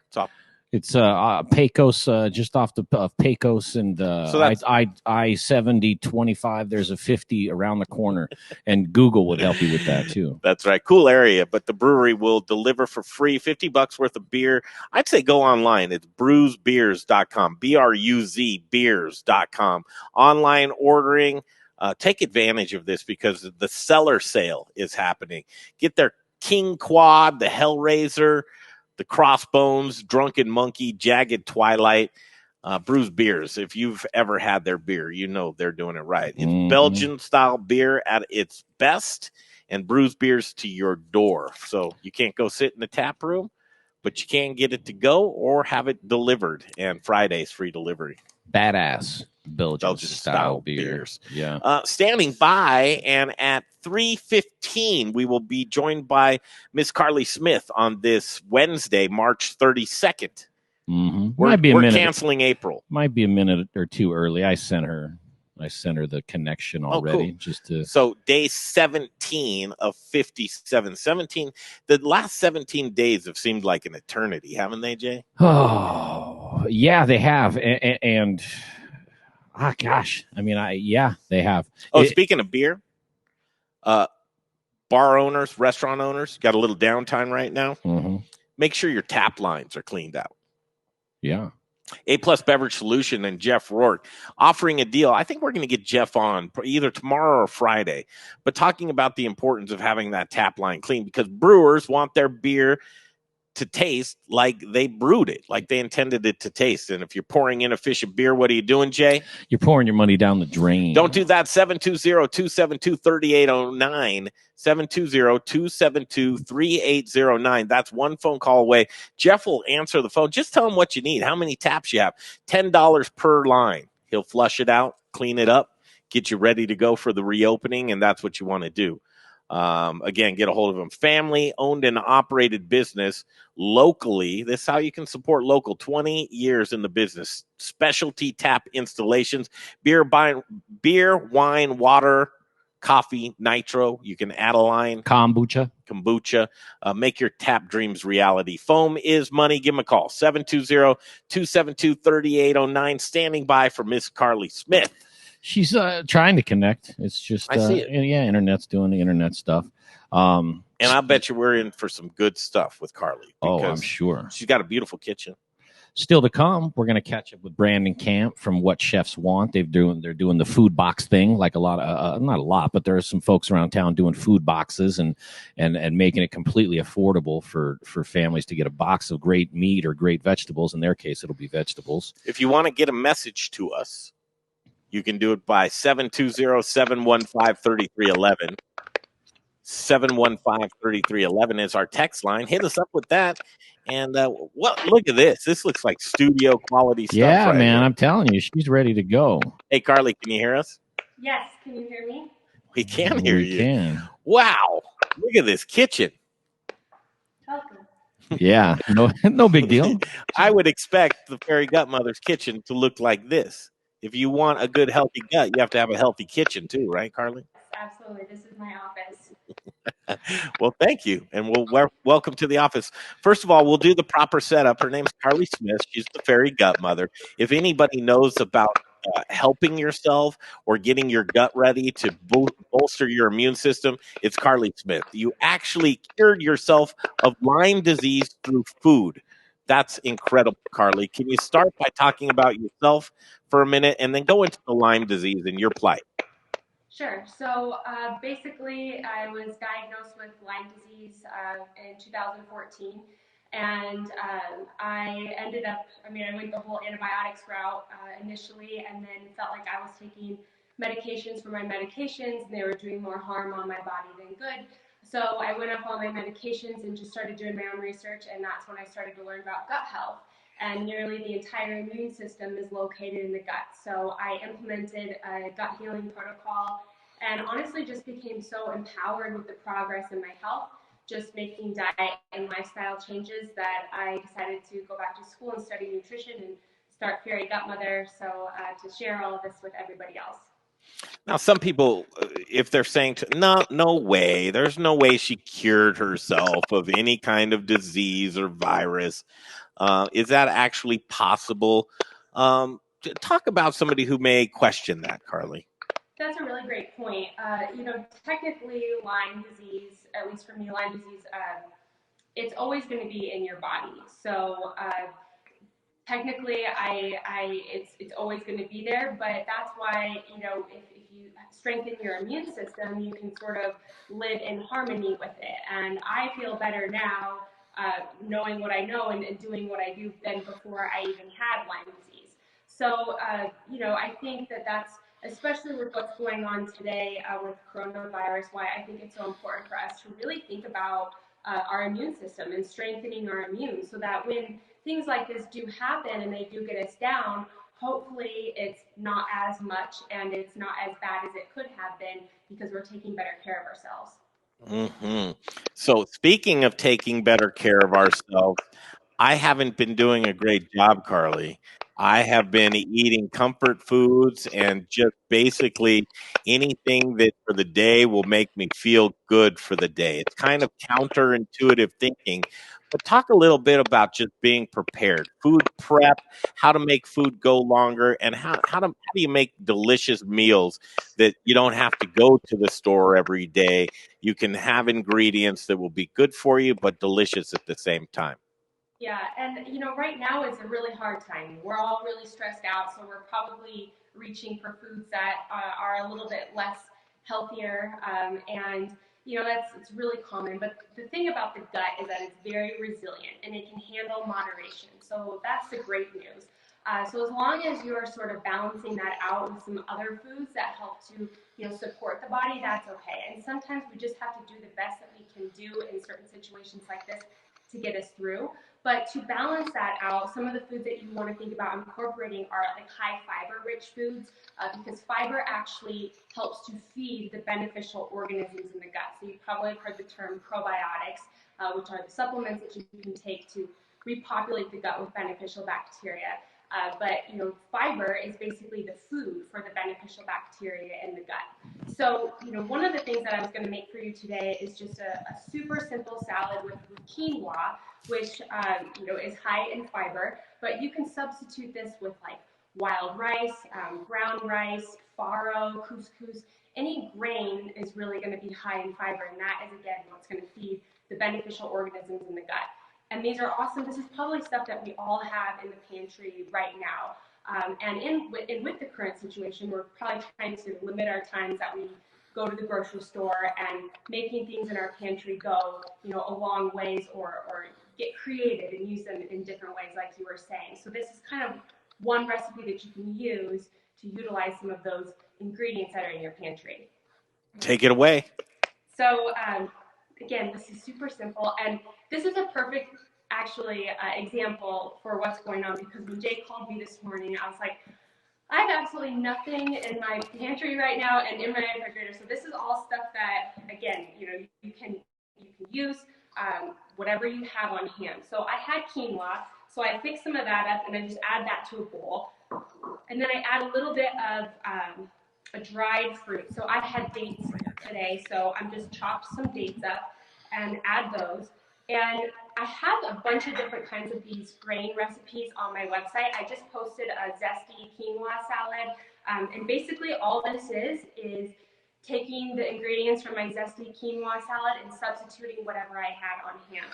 So adding in some dates, and then I had some peas that I just defrosted, and some chopped almonds. So add a little bit of those. And then I have fresh chopped parsley. We're going to add some of that. And then chopped apple. And a little chopped fresh oregano. And then I have a Meyer lemon. So I'm going to add a little bit of zest and the juice of the lemon. And going to just mix this all up. I don't know if you guys can you see in here or not? Oh yeah. Okay. So it's really pretty, a lot of different colors, and then you can add in some extra seasoning, so maybe a little bit of sea salt, and then I have just some basil and oregano dried that I'm going to add to this as well. And you can add in, any type of oil if you want as well. Again, this is real versatile. So if you have raisins or dried cherries that you want to substitute, or any kind of nut like pine nuts or walnuts, you can do so. And then I have a little bit of feta, so I'm just going to add that.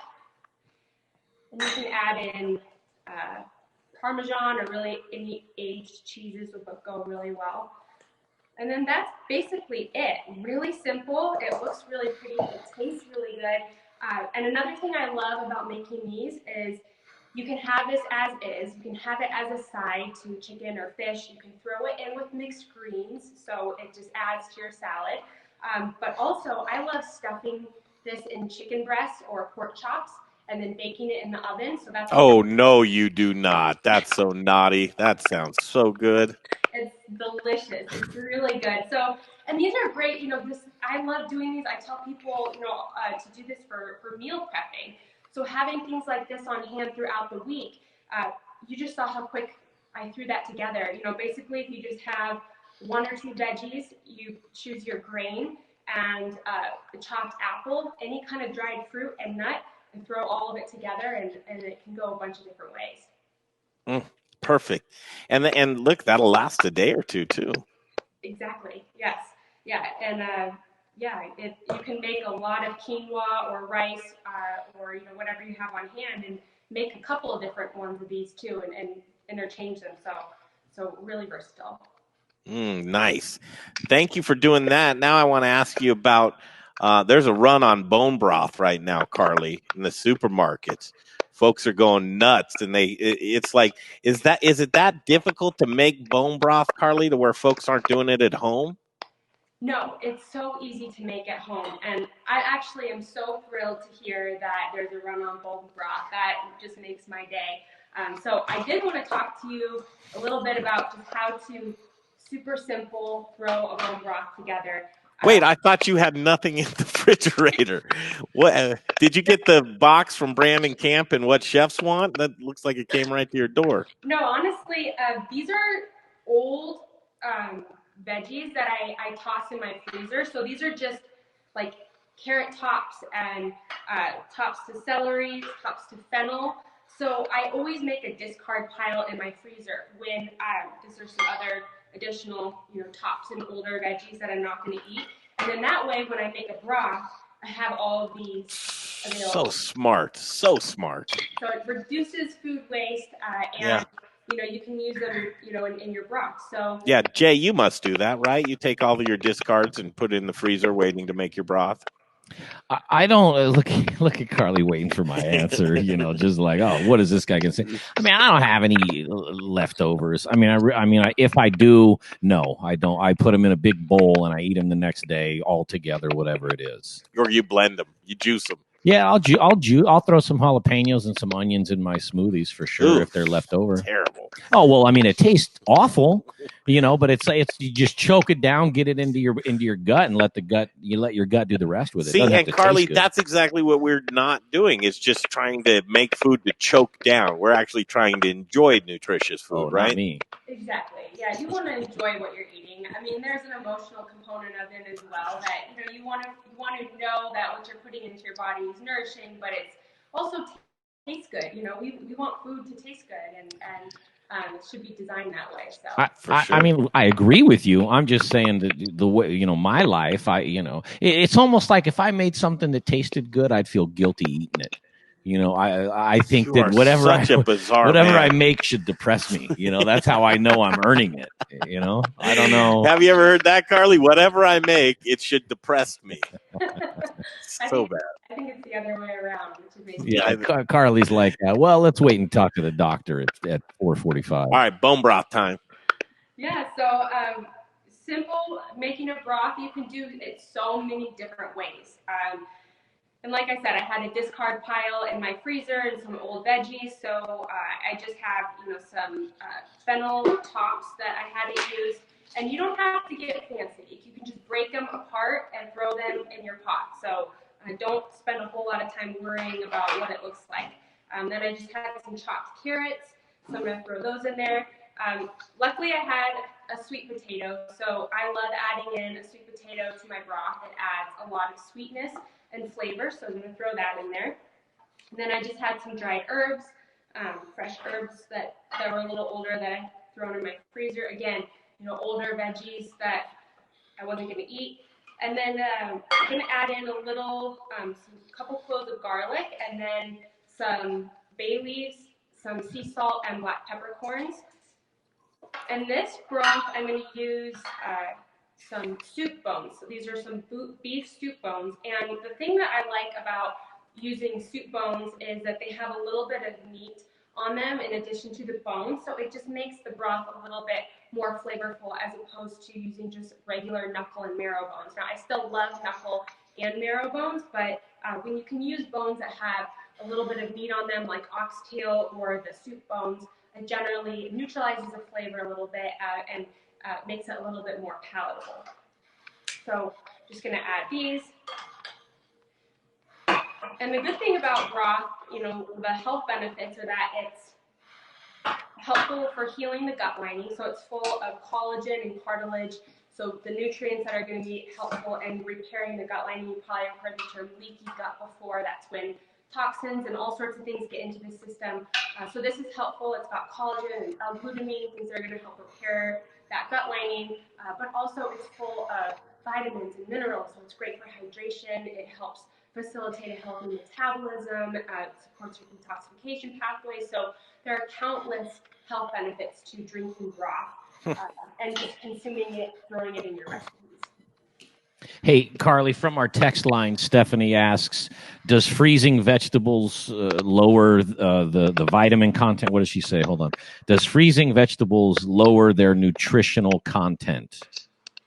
I don't think so, no. I mean, you're also, I don't think it does at all. I think it's a really great way to use the vegetables that if you're just going to throw them out, you might as well throw them in the freezer and use them in your broth. So to my knowledge, no, it doesn't lower any of the nutritional content.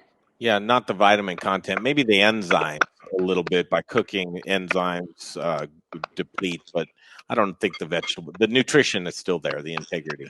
Right, exactly. And especially when you're making a soup or a broth and you're cooking vegetables, in that all of the nutrients go into the broth, and so you're going to consume them, as well. So a lot of people will say it does not, deplete the nutrients when you're cooking it, but a lot of it just extracts it into the broth, and then you consume it that way. So, do you have any other questions?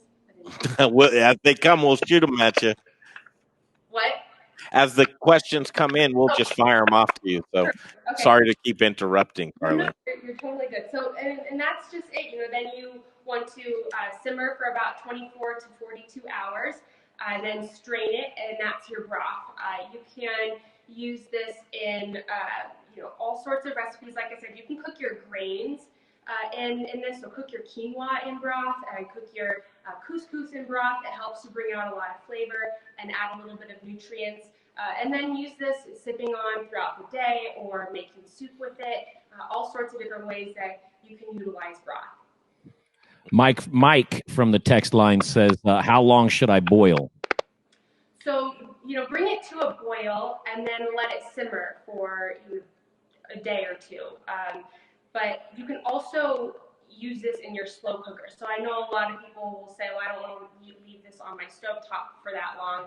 And that's understandable. So if you throw it in your slow cooker for about 24 hours, that's fine too. And also, if you're using really big bones like soup bones and knuckle bones, I usually get a couple batches of broth out of those. So once I cook it for about 24 hours, I'll strain that. I'll add in more water, maybe a couple more fresh veggies, and then recook it for another 24 hours. You'll notice that the nutrient content, it's a little bit more watered down, but it's okay. Sometimes I'll mix it in with the first batch and dilute it a little bit. So sometimes when you're using knuckle bones and beef bones, they tend to be a little bit more fattier and more robust of a broth. So the second batch is great to help dilute the first one, but there's still a lot of nutrients in the bones. The same with if you were using like a whole chicken carcass, I definitely recommend making a couple different batches out of it. I was going to ask that because a lot of times the evaporation, I'll put a soup on the stove top and I come back, 6 hours later and it's lost, 6 inches. It's okay to just continually put more water in there? Yes, definitely. You'll want to watch it. If the water gets too low, I mean, it does evaporate. You'll fill it to the top about an inch from the top. That's where you want to fill the water to. And if it gets down quite a bit, no problem, just add in a little bit more. And I mean, even if it's several hours in and you want to take a little bit out to use or to drink, you can always replenish that at any time. It's gonna dilute it a bit. Is there a time where you just pull it because you don't want to, you want it flavorful, you don't want to dilute it too much, just take it off there and then heat it up when you'd like to enjoy it?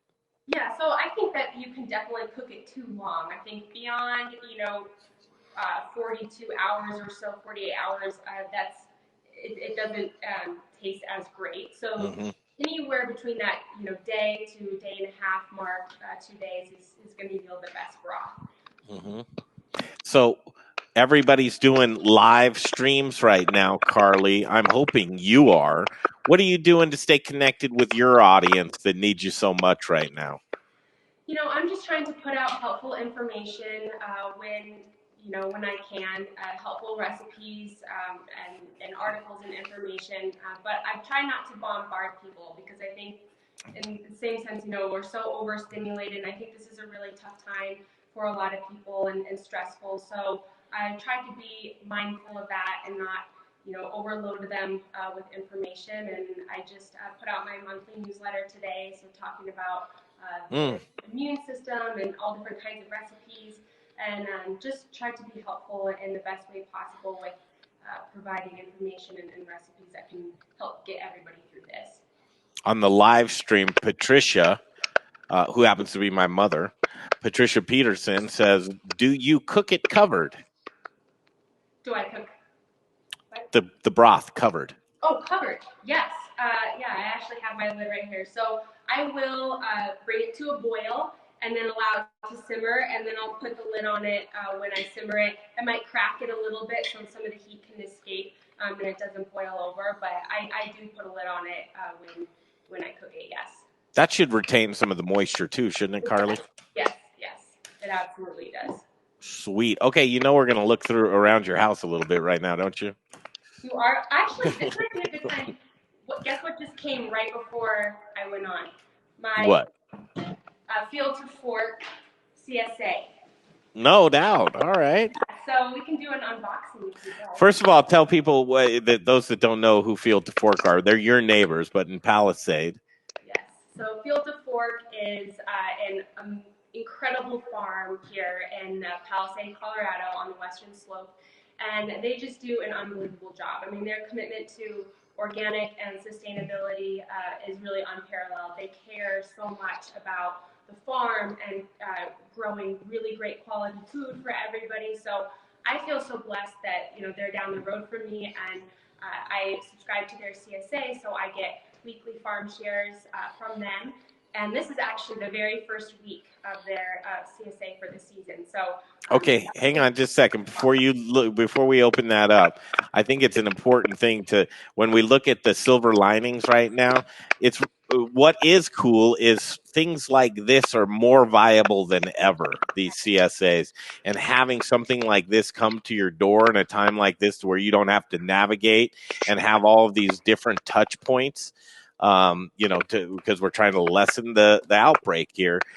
That's fantastic, and I hope that they do extremely well with this, because I would love this to be their continual business model to support that farm. Oh, absolutely, yeah. They just started out delivery with something that they just got into this winter. So, and then this was the first year that they did a winter farm share. So they were growing lots of greens throughout the winter and home delivery for that. So it was kind of a nice way for them to test home delivery. And then now, being able to do that with what's going on is even more important. Can we see what's in the box? Yes, I'm dying to see. I got this incredible loaf of bread. This is from a local baker as well. So I'm really excited about that. And oh my gosh, this just looks so delicious. I'm so happy right now. It's like Christmas. So mixed greens. Yep. You see that okay? Uh-huh. Oh my gosh, yum. This looks so pretty. So we've got some mixed greens with chard. Can you see that? Yes. Looks good. Look how great. These radishes look so good. Oh my gosh, yum. So radishes. Is this kohlrabi, I think? I think so. Looks like massive bok choy, but I know it's not. No, I don't think it's bok choy, but whatever it is, it looks great. I think this is kale. It's not bok choy, but it looks great. I'll eat it, whatever it is. Lots of greens. What are you going to do with all this? I know. Some microgreens. These smell great too. Yum. Oh my gosh. Okay. Oh, and these are so cute. Oh my goodness. These little baby carrots. Oh, nice. Yes. Such delicious food coming out of the greenhouse. This is so good. You got to rinse your vegetables, Carley. Listen, man, raw carrots are gross, and I don't care what anybody says. What's that? Raw carrots what?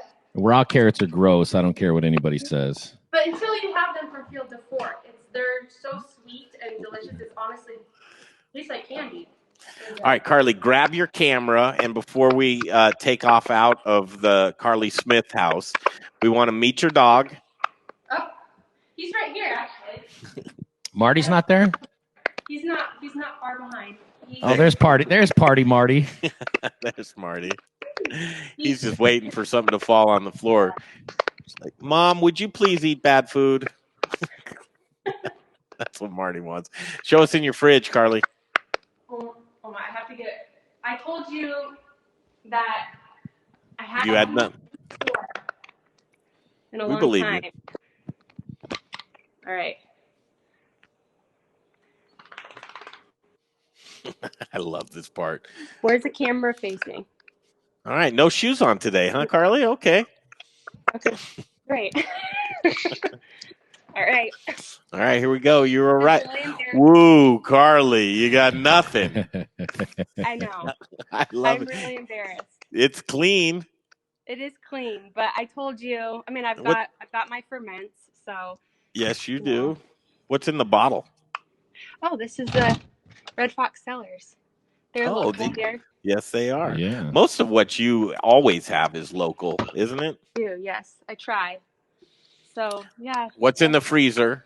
Oh, my freezer is a little bit more exciting. So I have lots of elk. I love elk. Chicken. Yes, some chicken. So I'll roast this and then make a broth with the carcass. Some frozen veggies, some frozen bone broth, some more frozen veggies, some soup bones. This is Bonafide Provisions. They make a really great broth that I like, and then they do these blended soups with the Nice. broth. So those are kind of nice and handy to have. Some emergency bone broth when I'm not making my own and I really need it. I usually always have a couple in my freezer, and some more meat, some more elk. Yeah. Oh, you're all set in here. I am. Yes. You are all set. Turn my headset up a little bit, Jay. Jay had me switch headsets. Headsets Yeah, down yeah. Well, it's because it's only when you talk is that stupid thing. Oh, interesting. Yeah. Carley, so give the website one more time. So my website's just fairygutmother.com. And then social media is at fairygutmother. I have a Fairy Gutmother T-shirt that you made. You do. You need to wear that. I think I'm gonna wear it tomorrow on the show. You should. That's awesome. Absolutely. Okay, let's stay healthy. Let's get in touch with our health, and the Fairy Gutmother does that for us. Thank you so much for joining us today. Thank you. Thanks for She's having the me. best. We love Carley Smith, the Fairy Gutmother. Yes, we do. Bye, Marty. Carley. Bye, Marty. Bye, Marty. Bye. Party Marty. Zach Johnson, the Spice Guy. This is Colorado's favorite spice company. He's starting to get some orders in right now. People are running out of their spices, and I don't blame him. You need to get a hold of Zach Johnson right now because he'll put together your order for you. Jay, he's the one packaging it up. He's that type of guy for sure, man. He's the guy.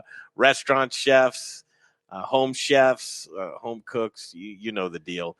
Now you can just Google the Spice Guy and find the website, the Spice Guy's website. It's a great comprehensive website. Everything you need on there. He's got the Won't Stay Down box. And the Won't Stay Down box has so many great spices in, all of your favorites, but some blends. I like to get stocked up on the paprika.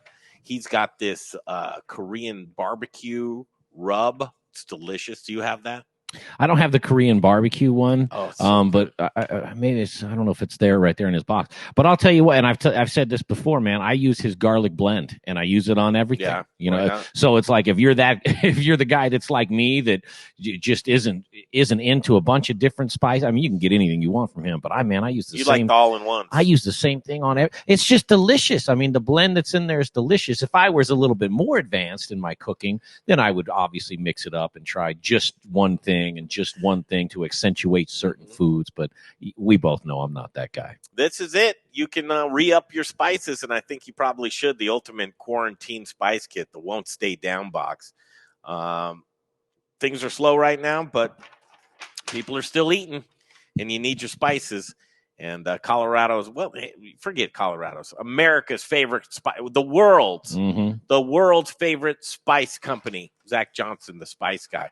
Order those spices and support local. That's what we want to do. I want to encourage it so much as we see small businesses taking a hit right now. Just a little riff. Now is the time where you have to recognize where your dollars go and what you're spending and what you're spending it on. If you have an option to be able to buy something, say, through Amazon or find it locally, I think you have an obligation to find it locally. Support people locally. And speaking of that, speaking of supporting people locally, you can go online right now and you can hit that Amazon Instacart, or you could, get something from Whole Foods. They'll send it to your house, right? That's not supporting local in the way that you want to. Supporting local is going directly to them. Brandon Camp with What Chef Wants. What Chefs Want, kind of a really cool project that he's putting together. I don't want to step on it. I don't want to mess this thing up for him. So I'm going to let Brandon Camp join the show right now. Brandon, welcome to the Modern Eater Show. Thank you, Greg. Nice to see you from a distance. I know. What's Hey, happening? buddy, Jay here. Turn your phone sideways. We need all of Camp. So that it pops up. Bingo. Oh, there he is. Look at that. And he's got the big What Chefs Want behind him. Yeah, well, All right. Hey, first time video chatter here. I'm married with kids. I don't video chat often. Bring him down just a little, or my headset, one of the two. I think I'll do your headset. Get a good mix here. Brandon Camp, What Chefs Want. First of all, that's too low. First of all, talk about What Chefs Want. Well, it was an interesting week. So formerly Growers Organic, What Chefs Want comes out of Louisville, Kentucky. Really great operation. A lot of the same values that we hold at Growers Organic. Friday the 13th, the ink dried on the merger and they purchased Growers. Monday was to be our first day. And we all know what happened on Monday. You guys have been talking about it now for 17 days. Mm-hmm. So, we had big aspirations here. And then we kind of had to hit the reset button and start from scratch. That Monday hit us really hard. About 90% of the business here is food service. Yeah. You want to talk about, Jay, you want to talk about hustle? What I love about hustle and people's hustle. You were furloughed, Brandon. I was. That Monday, about 2 or 3 o'clock, we got the news, which was expected, right? I mean, what are you going to do? What's my job going to be? So we had just traveled back from Texas that Sunday night, came into town Monday. Colorado was a mess. No groceries, nothing available. So I came up the day after I was furloughed looking for groceries at work, What Chefs Want. And they hooked me up with groceries and they told me about, hey, man, we've got a bunch of product here that we'd love to help get out to people. And, a couple of days later, we're back on board, back with the team, and the Denver Food Box was born. Out of necessity. Yeah. And I, countless parking lots with 40, 50, 60 cars deep out of the back of a box truck. I think one day, roughly 30 to 40,000 pounds of meat and produce went through my hands into people's cars. And you really got a sense of what folks couldn't get at the grocery store. Whether it was people, buying too much or just the not able to keep the shelves stocked. There was a necessity to get product to people. And that's how it started. So the hustle, the pivot points, the innovation, people needing this, that kind of brought you a new job, a new purpose of right now. And it's really, really cool. Not only that, but you feel good about doing this too. Yeah, it's great. I mean, I was earlier today trying to create a mosaic screen of all the messages and thank yous that I've gotten from people, and the countless people that pull up and they're in tears because they don't have to get out of their car. They're getting eggs, they're getting protein, they're getting produce, fruit, things that they can't always find. They're not guaranteed through a grocery store pickup or delivery. Greg, I saw you deliver a sandwich to your mom the other day. Yes. There's folks like that. I've done about 40 deliveries this week. That's not advertised on the website. There's not a cost for it. That's just me throwing stuff in my car on the way home. If you're high risk and you can't leave your house, I'm more than happy to bring it. And that kind of embodies what we're doing here, is just, taking care of people. This time is tough on everyone. And, all we can do is join together and find a way to help. If you have a question for Brandon, you can hit us on the live stream, or you can hit our text line, 720-715-3311. Hey, that's official stuff when we have a text line, huh, Brandon?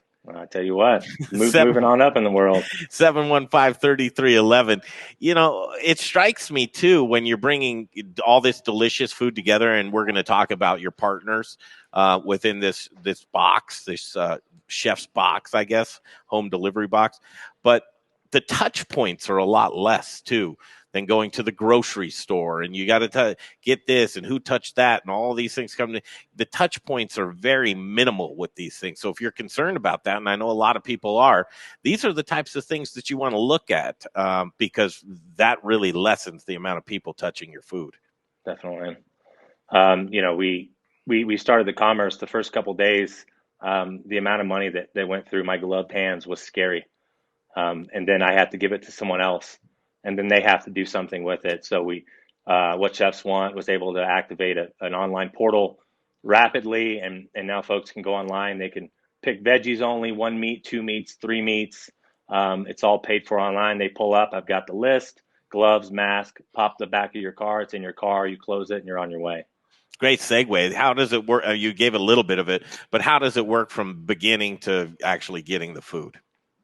They go on to the website there, feed the party. I'm sorry. What Chefs Want already had a nice e-commerce site up. So we activated a profile there for the box, but they can go on, see the week's box, see a photo of the produce, see a list of the grocery items that are in that box. And then they can check out, the various options, various price points they want. And yeah, Monday, Wednesday, Friday, we're doing pickups here in Denver at the warehouse location. So it's ever changing, and it's what supply is for you, right? So the last Correct. week's box might not be this week's box, and next week's box might not be this week's box. Yeah, believe it or not, this box is not even a week old. So tomorrow will mark the 1 week. So after today's pickups finished at 2, I've been running around town getting products together from some local purveyors to pair with what we have in house. And this box will roll out Friday, so we'll have the full release online tomorrow. And folks can go online and start purchasing the new box. Nice. So, we love local over here at the Modern Eater. What are some of the local purveyors that you're working with? I'm gonna flip the camera real quick if you don't mind. I don't mind at all. Before I flip, I see the Spice Guy right there. I actually hooked up with Zach earlier. They're going to be donating some sample product to go in the box, so people around Colorado can get a taste of the flavor that's in Colorado. That's fantastic. So shout out to the Spice Guy for that one. But let me flip this here. You guys got it flipped? Yeah, we got you. Beautiful. Oh, no, you don't. Look at this. And this is there's a few items missing here, but we'll go in. Happy Leaf Kombucha, really great client. This is an organic, local kombucha. Jenny, the owner, and Patrick, who's one of the brewers down there, hooked us up with a can. We've got coffee from Unraveled Coffee down on Holly Street. They've also got a second location up at Gravity House in Breck. River Bear all over this place. We've got the ground beef. We've got the breakfast sausage. We also have their cooked. Hey, Brandon, while you're going fast, but I wanted to mention burgers hard to find right now. We got them. You got the ground beef and River Bear. That's fantastic. It's not just ground beef, it's the primo product that we have that Justin and his team have spent so many hours putting together. I recognize Big B's in there. Yeah, Big B's. Got some juice. We've got a little lemonade. We've got Arnold Palmer we toss in there as well. Another great product here. You want some greens that'll stay fresh in your fridge. Yeah. Infinite Harvest. Love you it. know these guys. Oh yeah, right? and I eat that stuff like potato chips, man. It is just pristine, delicious. That's the butter lettuce right there. That's it. Yeah, you can use it as a taco. You can use it on your sandwich. It's a game changer no matter how you use it. Look at this box. What does this go for? $249? This box with everything you see on the table is only $150. If you want to make adjustments on the meat, you can get down. We do a vegetarian box with eggs only for $75, and then you can adjust your meat options. Not local, obviously, but a big old 2-pound Norwegian salmon fillet that comes in there. Another item that's difficult to find at the stores. be that salmon. 2 dozen cage-free eggs here as well. We're exploring other options, open to suggestions, but this is the box that's going out this week, and we're really excited about it. The Happy Leaf Kombucha, Unravel Coffee, Infinite Harvest, all of these accounts and local products, they're pivoting as well, and they've got online portals where you can do curbside pickup. So we really wanted to highlight some people that are doing that within this box as well. Connect the consumer with these brands. When this is all said and done, Greg, you're going to remember things, and maybe it's the coffee, maybe it's the bib lettuce, maybe it's the kombucha. We know it'll be the meat from River Bear. And to top it off, which one of my favorite things about it, each week we get with a local chef. That local chef will receive a box as a donation. They're going to put together a recipe for you on what's in the box, so you can go home and cook like one of your favorite Colorado chefs. You know what, Brandon? I see that glimmer in your eyes, and I know. I mean, you're being very innovative right now, and I can't think of anybody better than Brandon Camp right now. I say, let's give Brandon a raise. You know my address, Greg. You can put the check in the mail. Hey, man, I'm not joking. This is good stuff that you guys are doing. And I also want to, we have a lot of industry folks that get this. First of all, I want to give a couple of suggestions. If it's an industry folk, that they should get a discount. Definitely. Just saying. We have discount codes that we can activate. So happy to put an industry discount. Maybe chef. Just run maybe it. TME. Run it up the ladder. No yeah. promises. No, but run it up the ladder. We have them. And then I also want you to keep us updated on other local products that you may be able to put in the box. It might be Elevation Ketchup. I mean, the Honey Bunchies. There's so many cool local. Reach out to those guys. So many cool Sriracha ketchup in there. Yeah, those little Honey Bunchies. Bars there's so many cool things out there. And I know right now, listen, probably what chefs want, the money that they're making probably comes off the produce. I'm sure they're not making a ton off the meat and that kind of thing. So I mean, really the cost on this, we're looking to cover our cost, and that's going to be the meat, the kombucha, the coffee, things like that.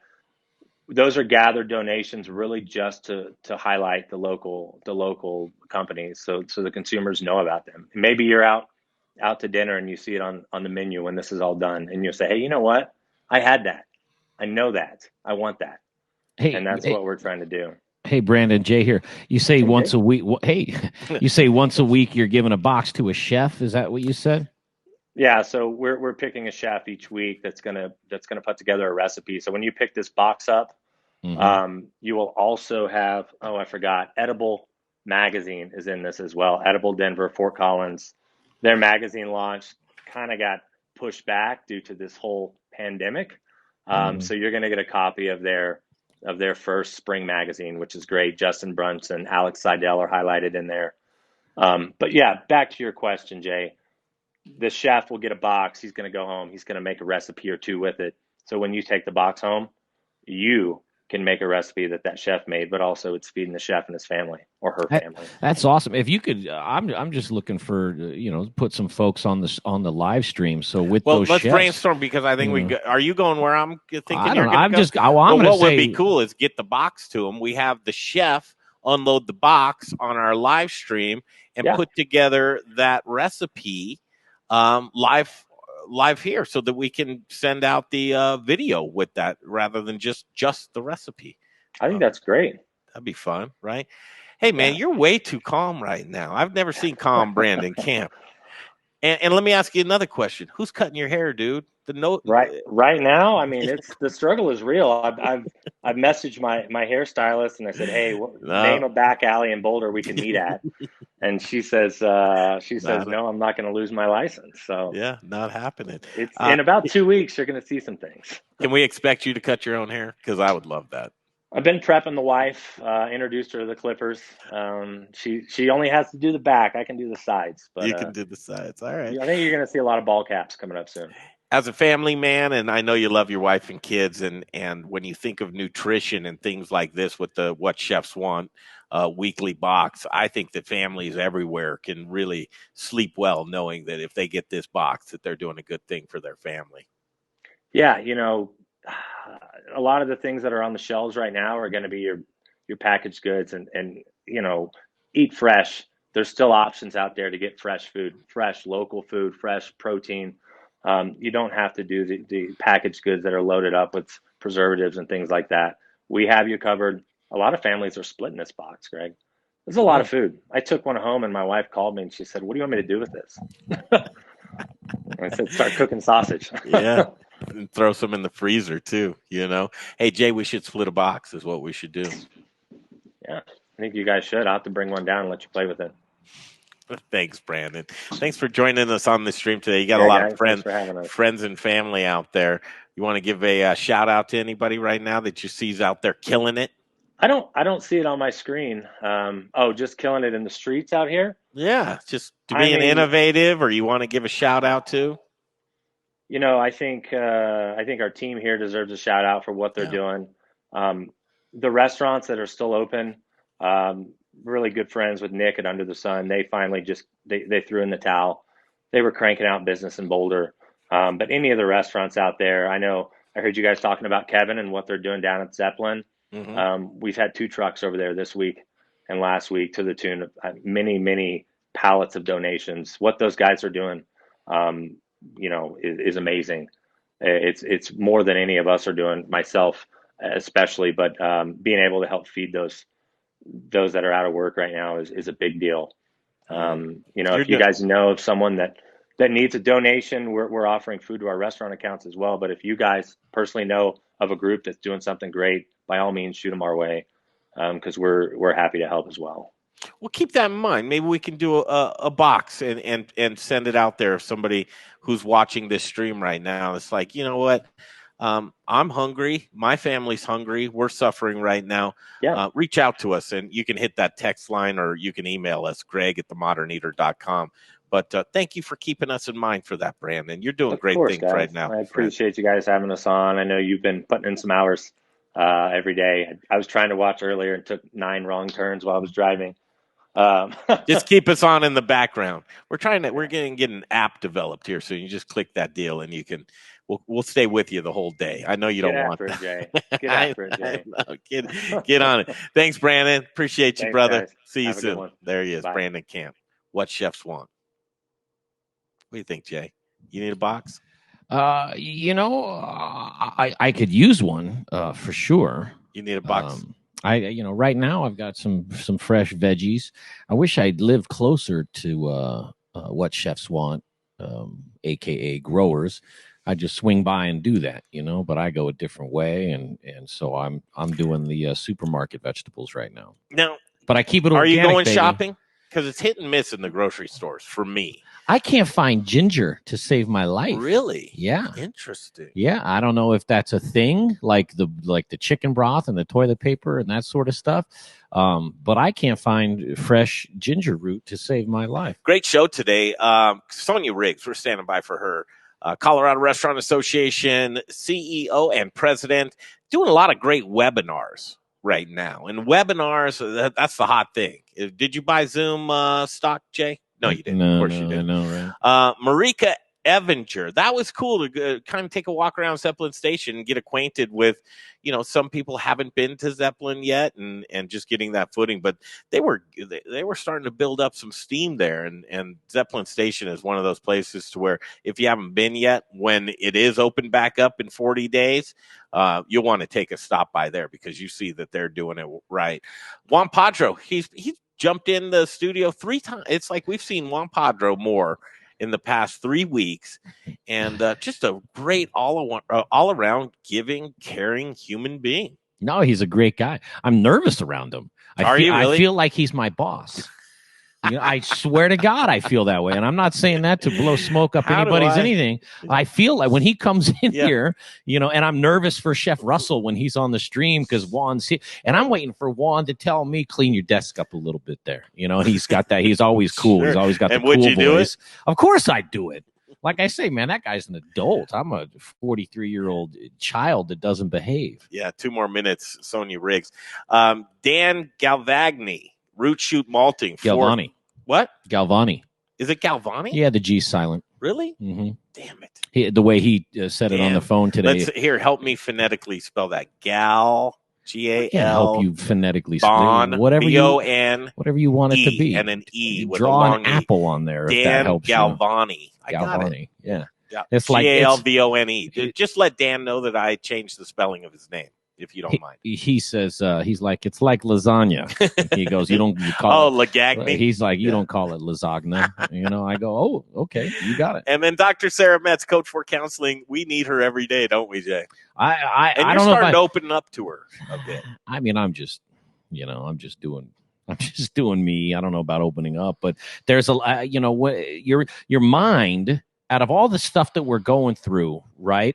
I would venture that she'd agree with this statement that more people are mentally ill because of this, than physically. I don't know if that's might be a crazy talk, but you know where I'm going with it, to where it's like, if your head's not healthy, it doesn't matter what else is going on. Has your head ever been healthy? Well, no, but I'm a poor example for that because I am a space cadet. I'm like the type of guy where she would take this Dr. Sara Metz from Code 4 Counseling would take this, this project on in Jay Parker's mind, and 6 years down the road, she'd be like, okay, I give up on this guy. We'll just let the universe have him. There she is. Hi. Right now.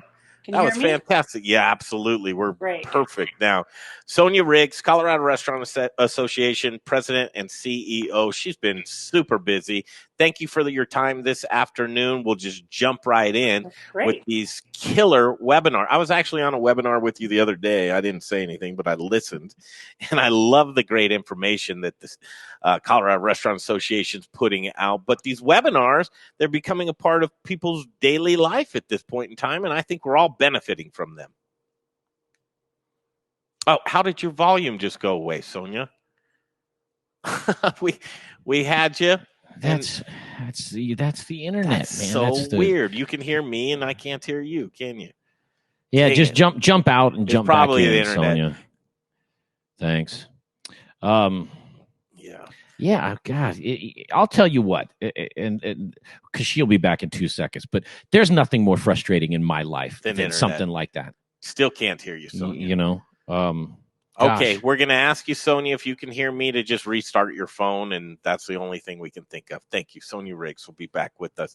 But I can tell you right now, here's another great brand. You like stuff coming to your door? Because that's more and more the way people feel safe about it. And now delivering to your house, Rome Sausage. God. Rome Sausage, here it is, another great local brand, local artesian sausage and meatball bundle delivered to your door.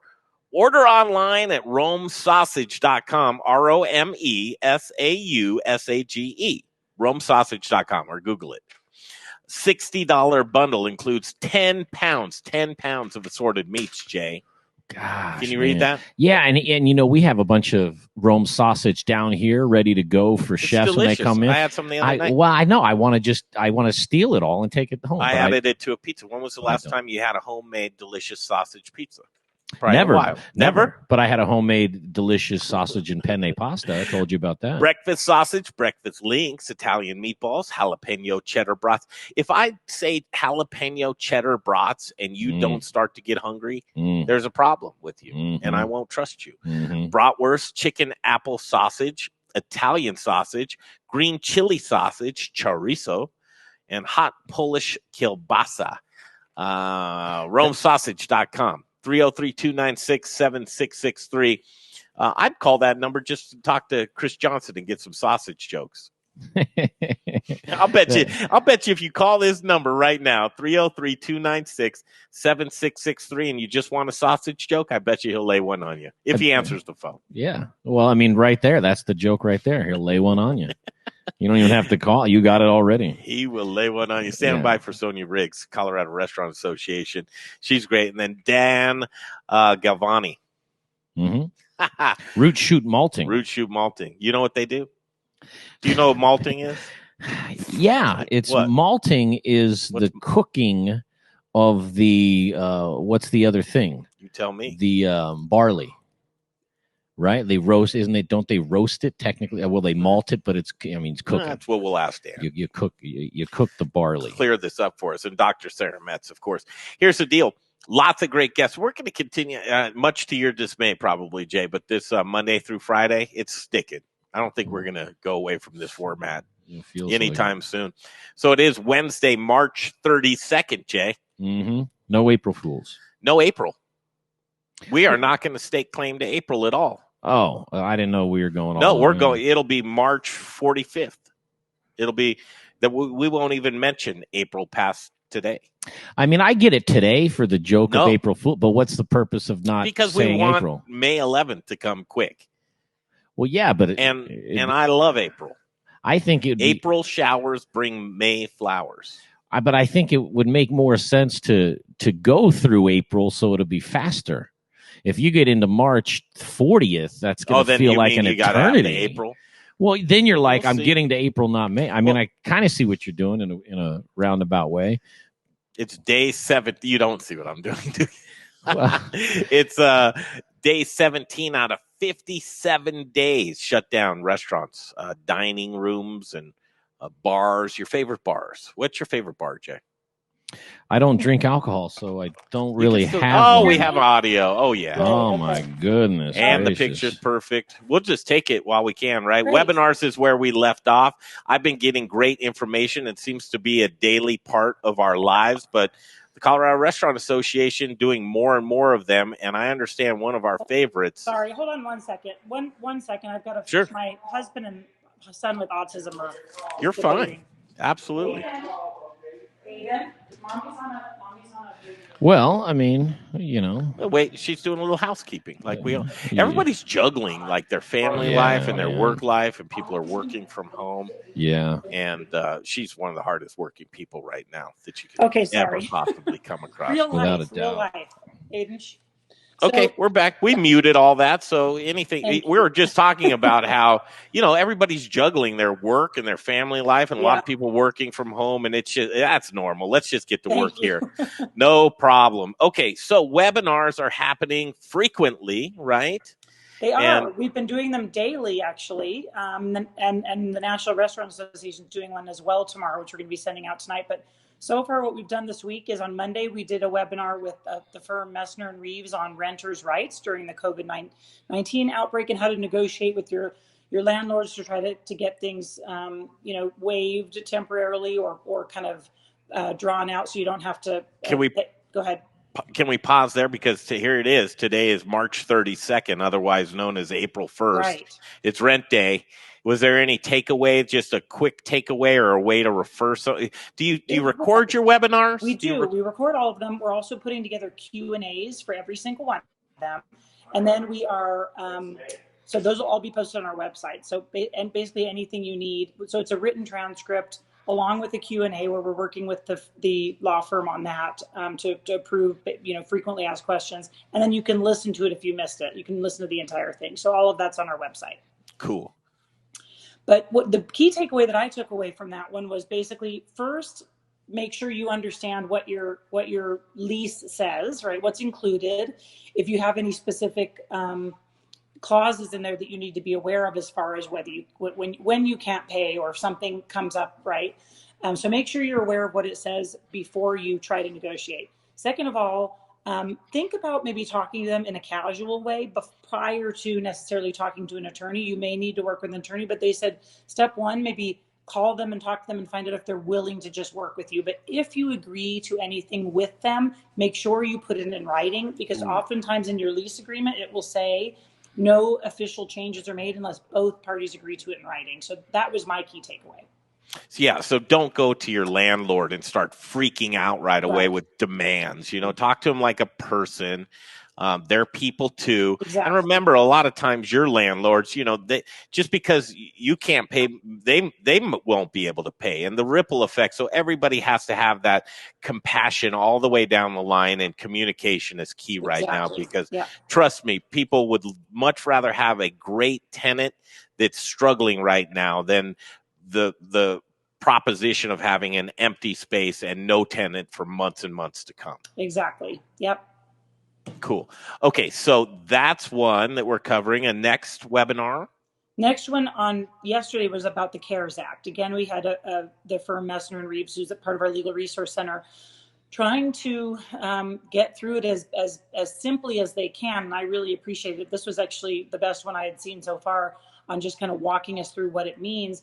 The difficult part is, and we had about 550 people participate in the call and about 350 questions. I kid you not. So we were trying to maneuver through the basic questions. So I just want to reassure people, whether you were able to participate or whether you were not, we are now currently working with them on a Q&A, on a very detailed Q&A. We looked at every single question that was submitted to us. We're sorting through that right now. They've agreed to work with us not only on putting together in writing the frequently asked questions. You can also listen to the full transcript, to the full audio recording, and we're putting a transcript, sort of a summary together of how the call went. So, and that they've also agreed to, once the official rules come out, I think we're expecting to see them tomorrow from the federal government. They will also next week, once they can get through those and decipher them, do a second conference call or a town hall meeting, if you will, with folks that are interested to help clarify even more. So there's more to come. I know there's so many questions and it's difficult. We're just trying to get through this as quickly as we can. So know that. So you don't just do the webinar and when it ends, you just walk away. Right. You comb through those webinars and gather all the questions and then try and get information out to folks. Exactly. So we'll continue doing that. Today, the one I just got off of was with Dr. Sara Metz, who I know has been a friend of yours. She mentioned you a couple times and has participated in your show, walking through kind of stress management through this difficult time. And I thought she really gave some nice practical tips. It really was helpful for me, I'll tell you that. She killed it, didn't she? She was great. She's so engaging, and I see a smile on your face. And during these times of where you kind of just feel guilty to smile or have fun or laugh, she'll reassure us all that, listen, there are great things going on right now. She will. She's so that fantastic. Was nice. Cool. Tomorrow, our webinar is on how to change your marketing strategy through COVID-19, especially now that folks are really being creative with offering provisions in addition to their traditional takeout menu, or they're revising their menu. I mean, I've been able to buy whole loaves of bread, tomatoes, avocados, things that I've not been able to get at the grocery store from some restaurants, which has been really, especially the bread, has been a lifesaver for me, having 3 kids at home. They go through it like crazy. So they're going to talk about how you can market and kind of through this whole crisis. Well, this is a theme right now, Sonia. Sonia Riggs, Colorado Restaurant Association President and CEO, on Westward. They've got a great piece. I think people should go look at this piece, but it's where to get your groceries outside of standard grocery stores and markets. And the creativity, I mean, I'm looking at Denver Central Market and Grow Haas and restaurants that are putting these boxes together. But the creativity that's coming from these restaurants in order to bring you goods and opening that aspect up, that's just boom. That's a mind blower. It's so fantastic. It is. It's really nice to have that, especially as CDPHE has said to us, the state health department has said, this may be a really good option for folks that don't want to be at the grocery store with 100 other people, that it's relatively low or no touch points. If you can order something and have them leave it on your front porch, that may be a safer way to go especially for those higher risk folks. Well, and folks that, I don't know about you, but nerves are kind of fried right now, and going into grocery stores or out or basically getting in your car and just doing any of that, just put it aside. Get those fewer touch points and make your life a lot less stressful right now. Exactly. And then we're a couple of things, if you don't mind, that I do have some new updates that literally came in about 5 minutes ago. So I'd love to give those to you if that's okay. Please, and thank you. We now just this afternoon about 3:30 got finally the guidance we had been waiting from the Liquor Enforcement Division on alcohol sales. So we're going to be putting a summary together of that and getting it out this evening to everybody. I don't believe that much, if anything, has changed. However, we want to make sure that everybody's doing it correctly and following their liquor license. Just a minute, honey. Sorry, my son's sitting right next to me. You're fine. And so we'll be getting you the information that you need to know tonight about that. The other thing is the National Restaurant Association Education Foundation tomorrow is going to let people start applying for their grants for restaurant employees. So they're saying that if you've worked in the industry for at least 90 days over the last year, and that your primary source of income has been through the restaurant industry, you can apply for a grant of up to $500 just to help you through this crisis, which I think is great. They've been working to raise a lot of money on that, and I'm not even seeing that you have to, like with our grant that we're trying to continue to raise money for as well here in Colorado, that you necessarily have to have the coronavirus. I'm just seeing that it's because they're trying to help workers get through this crisis that are in the industry. So look out for that. We're going to have that all over our website and sent out and email out to folks. But you can also go to corestaurant.org and find more information about applying for that for those folks in the industry. Are those the updates? The latest ones just coming? Those two. Yep. Okay, I'm sure I'll have more tomorrow because it's starting to come in now. I know it. And was that the Angel Relief Fund? No, that's the National Restaurant Association's program. So it's the NRAEF employee program. So like I said, we'll still put information, we'll have information on that on our website and a link to how to apply and so forth. But that's separate from our Angel Relief Fund, which is the state of Colorado, the Colorado Restaurant Association. So our statewide grant program. So they're two separate ones. Could you spend a moment talking about the Angel Relief Fund? And I know you opened that up a little bit for businesses as well. Well, we're working on that. We haven't quite gotten there yet. Right now, what we're doing is trying to raise money to be able to go further than what we've done. Currently, it's for people that, so traditionally before the coronavirus, it was for restaurant employees to use that for emergency assistance grants. If they had something like they had to have emergency surgery or they had a loved one pass away and they need to go to a funeral, that kind of thing. But temporarily during this crisis, we've converted it so it's for if you've been diagnosed with the coronavirus or if you're under a doctor's care and are being asked to stay in quarantine, if you've had a loss of income specifically due to this, that's what we're letting you apply for at this point. We're trying to raise enough money so that we can increase what we're able to give out. So we'll always start with employees, and then if we're able to raise enough money, then we'll look at expanding that to businesses. So at this point, that's and you can apply for both the National Restaurant Association Education Foundation grant as well as the Angel Relief Fund in Colorado. Both of them can be found on our website, www.corestaurant.org, and you click on the coronavirus resource page. So, not applying for one doesn't impact the other. You're eligible for both. I know you got to jet out of here in just a moment, but on the lines of Angel Relief Fund donations, how can folks donate to that fund? A great question. There's information on donating on our website as well. When you go to the information on that, or you can email Mary Mino, who runs our foundation, at mino@corestaurant.org. Perfect. And speaking of corestaurant.org, that's a great resource guide. You just click on the coronavirus tab. It will take you to all of the updates. But right now, you are allowing non-members to sign up for your email list. Correct. Anybody that wants to, anybody in the restaurant world, but we're gearing them towards restaurant folks in the industry. But anybody that wants to can get our updates. We also have resources on that page for both owners and employees to try to help them through this time. So we're really trying to help however we can in this industry. Thank you. Go put that mom hat on now. Okay. Well, time to do mom. Thank you so much, yeah, Sonia nice Riggs, to see you. Colorado Restaurant Association. Just juggling it, Jay, you need a kid. You need a kid, Jay. No, I actually do not need a kid. Ooh. You see how, she's just moving so fast. Organizations right now, they're either sinking or swimming, showing their worth or not. And she's doing a great job. As we go on day 17 out of 57, 40 days to go, you can't look into the crystal ball and know what's going on. But I'll tell you what, the first week was it just sat in and people were in shock and awe. Second week, kind of the money week. How much money do I have? How much money do I owe?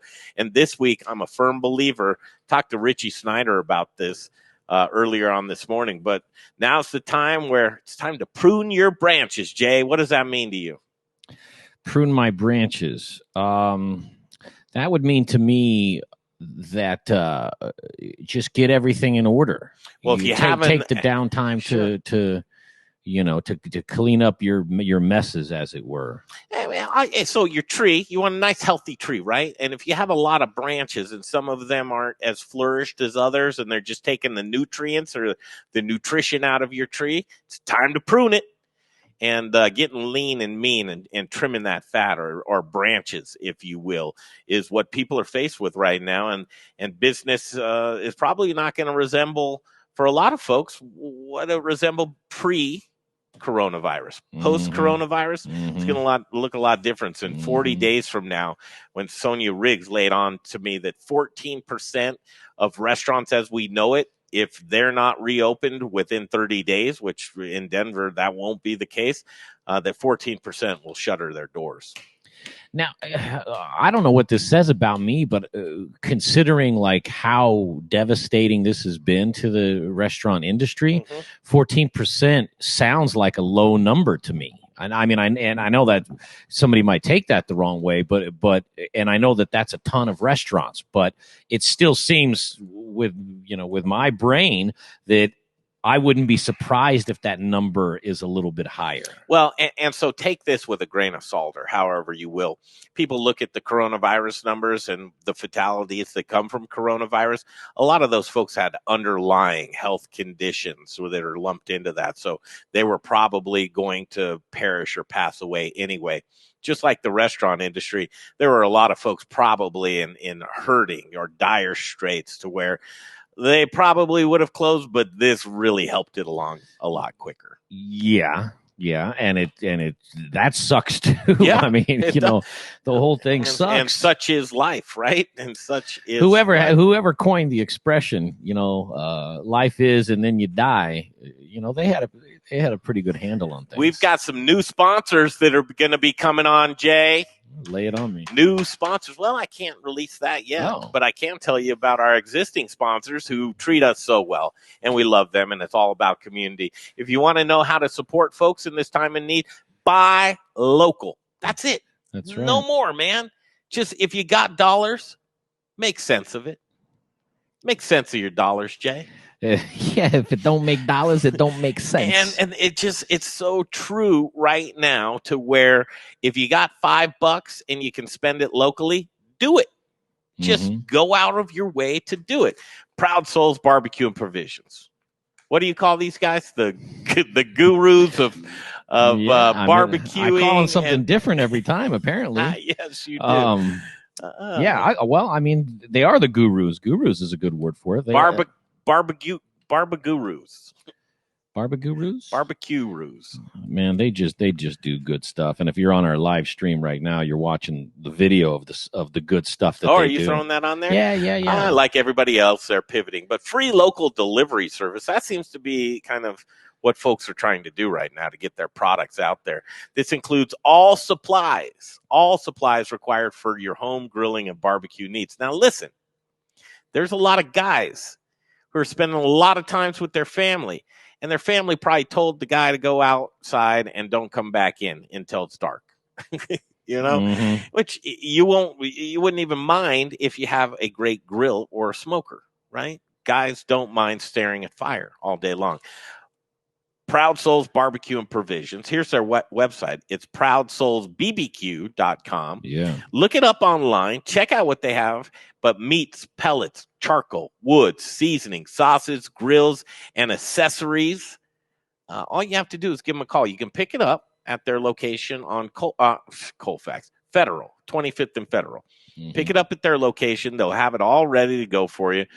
You can wave to them across the parking lot. It'll be all paid up and packed and ready to go for you. Or they'll deliver it. 720-612-7324. Get your backyard barbecue game in order. Get ready. The weather's breaking, Jay. Well, I mean, listen, there's no better time than right now, unfortunately, to get your grill game up and running, right? I mean, more and more people are cooking at home. I mean, we're picking up to-go food and supporting local business, but if you're also cooking at home with one of the What Chefs Want boxes, now's the time. And if you watch the Modern Eater show and you see the chefs in here getting down on the Big Green Egg and the Yoder Smoker, that is courtesy of Proud Souls Barbecue and Provisions, proudsoulsbbq.com. Guess who this is? San Pasquale. No, this is Rebecca Berry for right now. Oh, that's Rebecca Berry. Yeah, Rebecca. I'm sure she loves that. Yeah, call that Rebecca and talk to her. Hi, Rebecca. She'll love that. Could you please? Oh man. Hi, Rebecca. Hi, Greg. Standing by for Dan Rebecca, Galvagni. please tell me about hot schedules. Greg, I'd love to tell you about hot schedules. Well, hot schedules. Let me tell you about hot schedules. It's HR and payroll services by Fourth. Hot schedules powered by Fourth. You got to get that in there. Anyways, these guys are experts. If Rebecca was here, she would tell you, we just want to be a consultant to you right now. Rebecca, why? Are you kidding me? That's so completely generous of you. No, I think it's important right now more than ever for people to be on top of what's happening right now. So if it's payroll, HR services, go beyond that. You just need to know, advice on where to take your company. Get the experts, get that layer, get that feel good of knowing that someone has your back. And Rebecca Berry has your back. Rebecca.berry@fourth.com. Rebecca.berry@fourth.com. She'll take your emails and all of your questions. She's the best. She's not here today, but she's here in spirit. Thanks, Rebecca. Thank you, Greg. Rebecca. Love you, Rebecca. That was fantastic. She Yeah. did such a good job there. Dan, how are you? Here's Dan, Root Shoot Malting. And it's Jay, just so you know, it's Dan Galvagni. Well, Galvagni. Dang it. Yeah. Whatever you're comfortable with. I had I'm just here for you. I had Dan Galvagni. Yeah, he's probably not crazy. You like being the Galvagni? There's definitely a cutoff where it's okay and and going beyond. Okay, we're in a garage somewhere. This is the Dan bunker. Yeah. And you got to crack myself a nice common ale. The what is it? The honey wheat from Fiction. Nice. To go beer at its finest. Nice. Hey, that's a good beer right there. It is, and I'm lucky to have them in my neighborhood. I actually rode my bike down there. I don't know if it was yesterday or the day before, and scored myself some little afternoon refreshment. All right, get a little mustache, foam mustache for us. Yeah. Oh gosh, that looks so good, man. And then I feel like I'm drinking a seltzer. Sorry. It's okay. It's all right. It's almost seltzer season as it is. Upslope, man. They make a good seltzer. They do. It's not too bad. How are you doing, man? It's nice to see you. Well, we're just hanging out, me, Jay, and San Pasquale.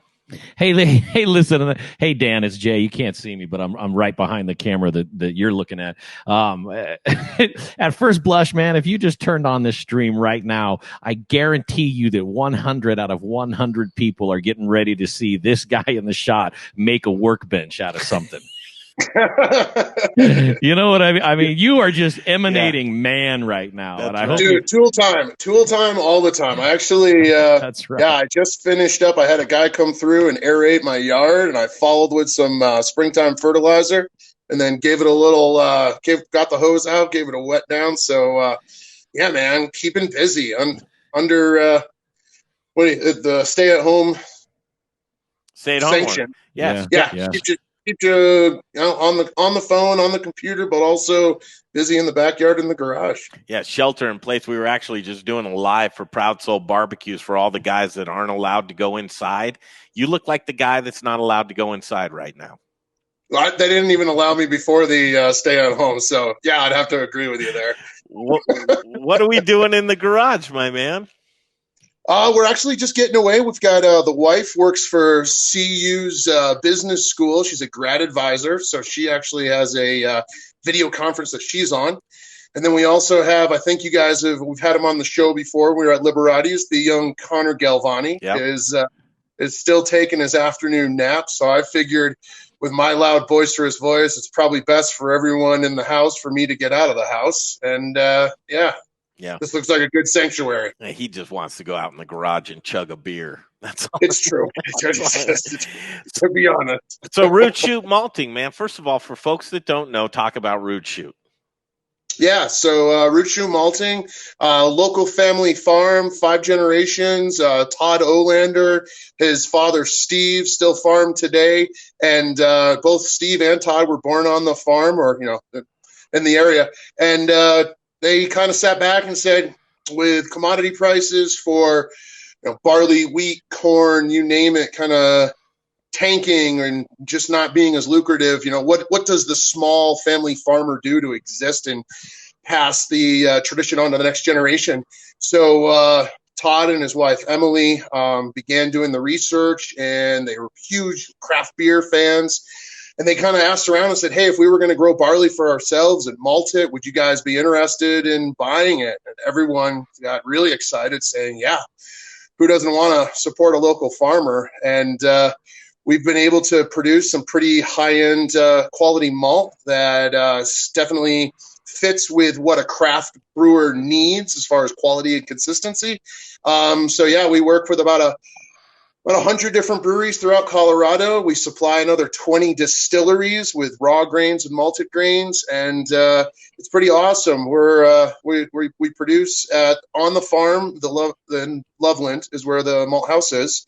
We're a small-time producer. We do about in a year. Our capacity is what one of the big malt houses like, say, Rar or Brees do in a day. So it's pretty similar to what happens with a macro brewery. Budweiser has an 1,100 barrel kettle, and most small neighborhood breweries make about 1,100 barrels a year. So we fit right in with that community and have been received well. And yeah, we're right here beside them with Operation Slowdown and trying to keep everybody moving some products here with the to-go's options and putting beers into cans and all the other things that are the new normal. Mm-hmm. Man, lot to take in there. So are folks brewing right now from what you're finding? They are. Yeah, we're operating, I would say, probably about 33 to 40% of what our normal capacity is. And we're seeing the same people are ordering with a little less frequency and a little bit less volume. And however, at the same time, we're still going to be producing and stocking the shelves, because as soon as we get through this as a community, everyone's going to have to be filling their tanks. So yeah, we're taking it in stride, and we're trying to support the community as much as we can with who we are in the COG. I was going to ask you that. You're stocking the shelves. How long can the shelf stay stocked? Boy, I haven't words of my life. Sure. Yeah, no, it's a good question. Thankfully, we don't produce a lot at once, so we move through our inventory pretty quickly. However, before a finished barley malt becomes slack or starts really losing a lot of flavor, it can have a shelf life of 12 months on average. Here in Colorado, with lower humidities, we can have barley last for 18 months, and it'll probably lose a little bit of the flavor, but it would still perform properly. But I think that we will definitely slow down our production if the backlog continues to build. Well, I don't see people drinking less beer, probably just less brewing right now. So they're going to have to get on that brewing game pretty quickly here. I think production is probably going to speed up a lot, actually, because I don't see anybody going to stop drinking beer anytime soon. True. Yeah, and I think it's just, there's a lot of people that go into a tap room's like going and hang out with your buddies at a bar. Yeah. And you have your neighborhood brewery that used to be the neighborhood bar, and that's where there's a lot of decline. However, there is also a loyalty aspect to the product that the breweries are producing, and people are very much willing to order online, get delivery to their own home, or have a runner that goes to the local neighborhood brewery to buy a couple of days worth of beer, a week's worth, what have you, and drink it in the security of your own home. Are you looking to pick up any business right now? If there's some breweries out there that are looking at this and going, hey, you know what? Let's jump on board. You don't mind people contacting you, do you? Absolutely not. Yeah, no, I mean, we reached out to a lot of our regular clients that will use us in the tap room and might not necessarily use us in production because of, commodity of scale. Our price point is definitely a little bit higher than what you can get in bulk buying. But I reached out and said, hey, if you can do anything that helps us survive, just like the litigations that's happening for every tap room with allowing to-go beer, what have you, think of us. And if we have made a proper impression on you in the past, if you can throw 20% of your grist on your big beers to add the little guy to make sure that we're still coming out of this alive, please do so. And yeah, we've gotten some really good reply and response from a lot of the community. That's fantastic. Now's the time to do it. And I can tell you right now, you're working with some great breweries. Brews Beers being one of them, but just give a few shout outs to the breweries that we also want to recognize and support. Yeah, we sent out our truck today, and I can just go rattle through the stops today. We had Westbound and Down uses us on their Mexican lager, and those guys are spot on. Come back to us on a regular basis. Jake Gardner out there having a great time. I'll get to hang out with him a bunch. Went down to Odyssey, and Jake Littleton, double up on the Jake, is over there doing full time. Used to be at Brews. Mm-hmm. They've gotten us in all of their cans, their tap room stuff. Really, really awesome. Dropped off at AC Golden over at Coors. The big guys are utilizing and putting us into a whole bunch of cans that are hitting shelves. We sweep down to Blue Spruce Brewing down in Littleton and Centennial. Those guys are root shooters, almost 100% of all their base malt, so super, super awesome.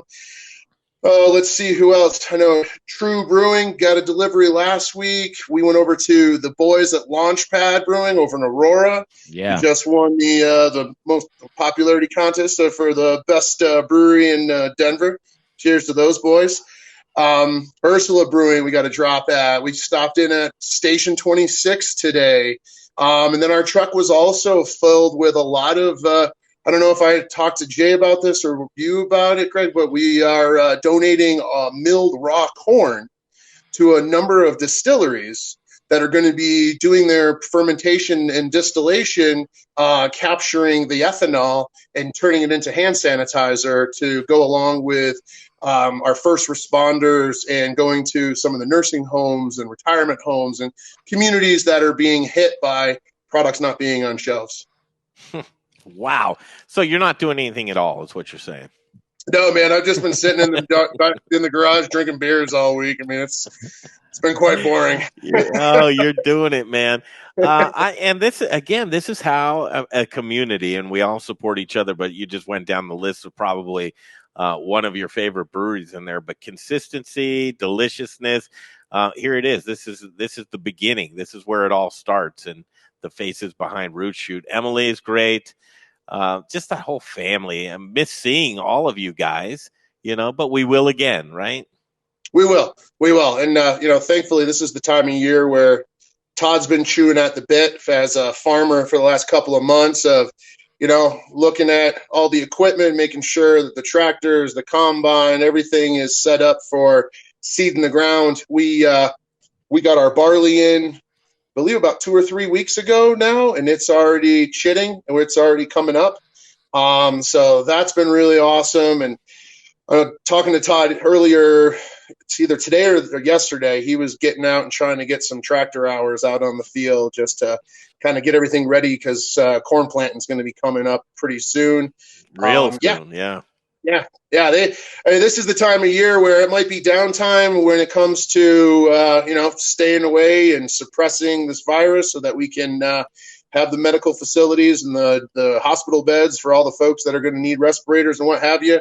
But, man, a lot of people are still super, super busy, and there's always an activity or something to do so that you're prepared when you come out of this. Yeah. Hey, Dan J here. Text line question from Bill. Bill says, is malting...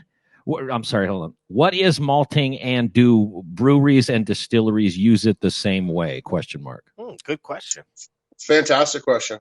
So malting is literally taking the stored energy of a barley seed. So you've got its dormancy. Barley will be a seed that can hang out for a bunch of years before you use it to grow another plant. So what we do is we hydrate the seed and create, we begin to create life with it. And what it does is then transfers those starches into something that a brewer or distiller can get at through a simple crush and temperature as far as the mashing goes. And so we will make the starch easier to get to and turn a otherwise piece of starch into a high enzymatic working malts. So breweries will use us for beer. Majority of all your beer is barley based with some adjuncts, with some wheat, oats, rye, things of that nature, corn, obviously. And so brewers will use a full mash and make that beer, adding hops and whatever other components to make whatever beer style they're going after. Distilleries will use, there's a handful of distilleries. One of them, you guys had Megan Miller on, Talnua Brewery, does a traditional Irish pot still. And so their equipment is very much set up like a brewer's equipment. They're going to mash. They do 50% malted grain, 50% raw grain, and then they're going to wash that grain. They're going to lauter and send that sugar stuff into a fermenter that is going to give them the liquid that they're then going to distill.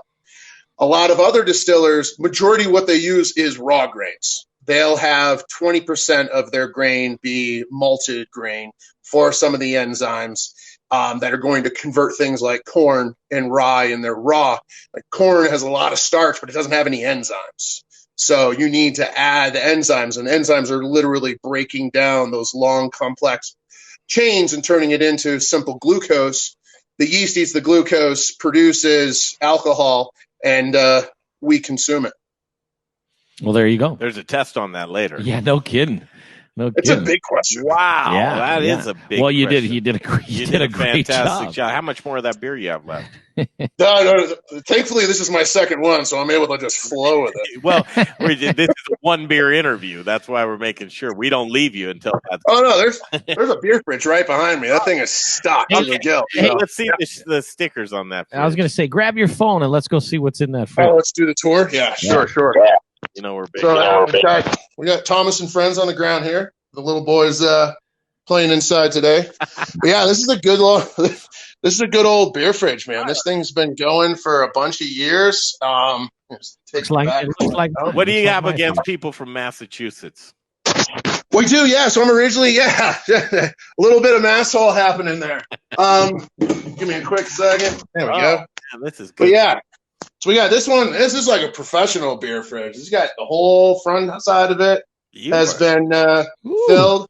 We got this side as well. Now that I've gotten rid of the light, you probably can't see very well. Wow. But this one's filled as well, and we're working on this side here too. So now here's the thing, Dan, and I'll send you a picture to prove it. But that refrigerator looks a lot like my refrigerator, only mine's in my kitchen.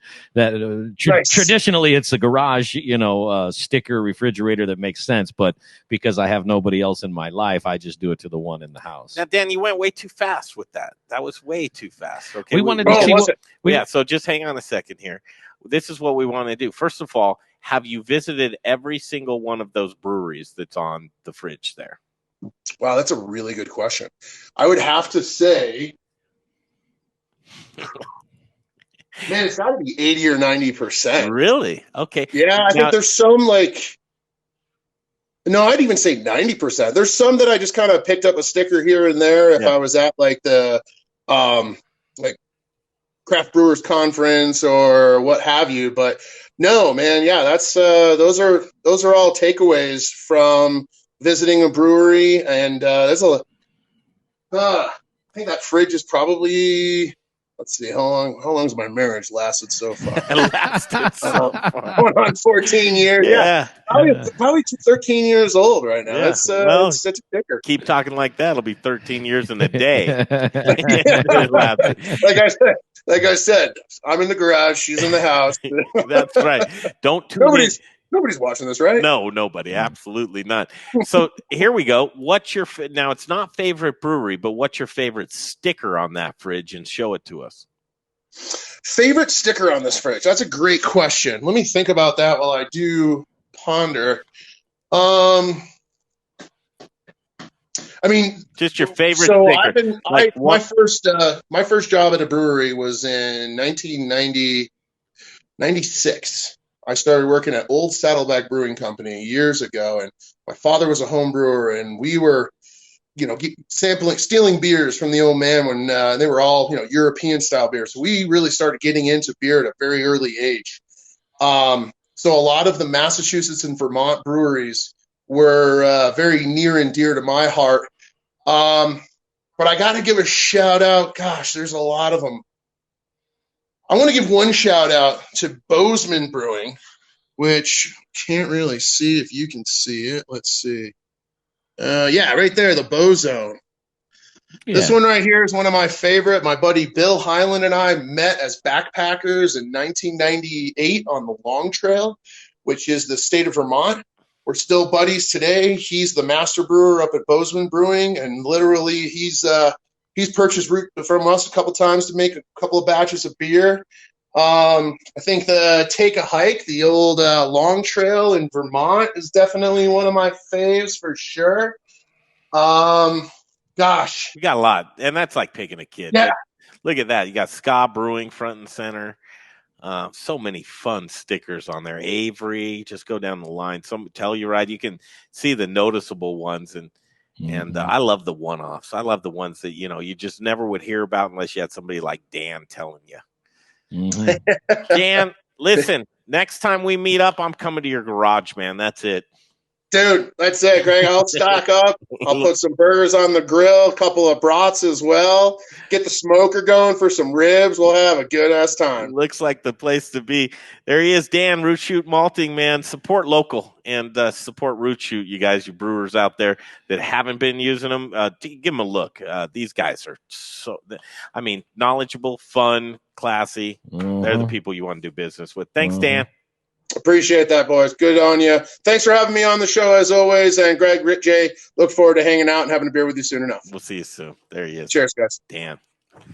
That was fun getting the tour, wasn't it? Yeah, man, he's a cool dude, really and I'm just gonna call myself. I nailed that. He looked like that's a Tool Time show if I've ever seen one. Absolutely. Man. That guy's ready to get down. Well, look at who we have here, Dr. Sara Metz. What's up? How are you? What's up with you? Doing good. How are you? Where's your girl? She's playing hooky today. Oh, this is her right now. Oh, well, very nice. Her hair's looking very nice. The roots aren't showing at all. I like. Do you know who this is? I don't. I have nothing. That's San Pasquale. That's the patron saint monk. That was the monk that cooked for all of the saint that cooked for all the monks. Well, that's pretty darn cool. And where did you get that? Elin Wenzel, Chef Elin Wenzel's mother, made this for the kitchen, to look over the kitchen. I love that. That's some really good energy you got there.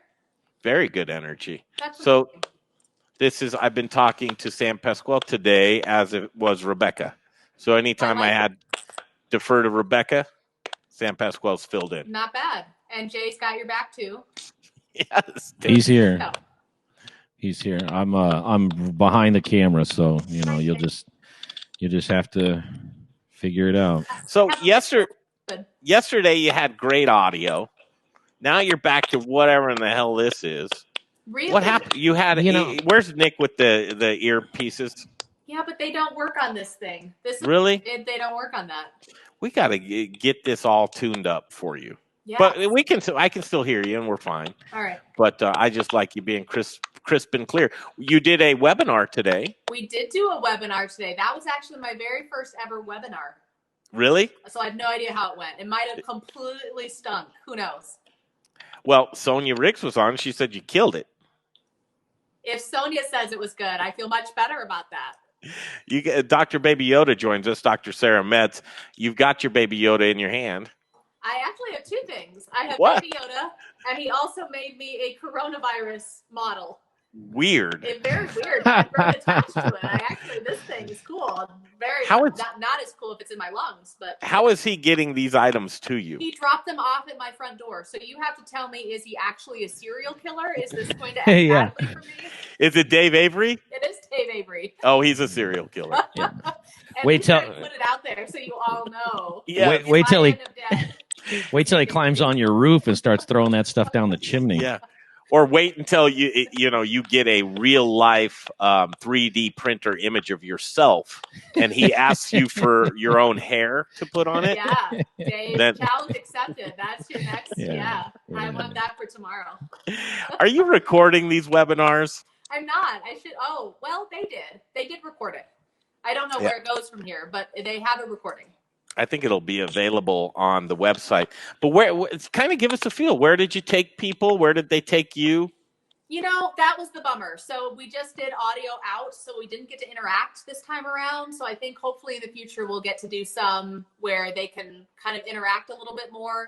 But I just kind of walked people through just the things that they're probably experiencing, normalizing the anxiety and the depression and the feeling isolated. We talked a lot about just some of those symptoms and then things they can do to take care of themselves.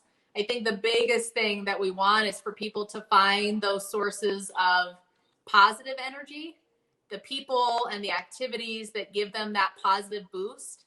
I told them all to tune in to Modern Eater because this has turned into one of those things for me. I count down. I love getting to chat with you guys at the end of the day. You do not. That's impossible. I could just not answer the phone if I didn't love you. Very true. Very true. We're real good at guilting people early on. Yeah, that way, before they figure out they hate us, they're like, I said yes. I said I would do I don't this. think Dr. Metz would just appease us like that. I'm not that person. She would honesty. I mean, and that's a great segue. Right now, what I'm seeing, and again, what I do is I take my life day by day, and I just figure, well, I think folks may be feeling kind of like I am. So today for me, it is March 32nd. Yeah. So we look at the day 17 out of 57, 40 days to go until restaurants are going to reopen. That's the opening date. We hope. 7 day of shelter in place, and folks are starting to get a little antsy. It rang true in my head, like, should I start doing projects that will take 30 days or 40 days to where I can kind of work myself up and see like achievements? Mm-hmm. Do you see where I'm going with that? I like that. I think that would be great. Get a puzzle that's 5,000 pieces, and you'll start to feel. You'll see a visual aid of how overwhelming this whole experience is for people, one piece at a time. But yes, to some extent, I think having some sort of project, set your intention.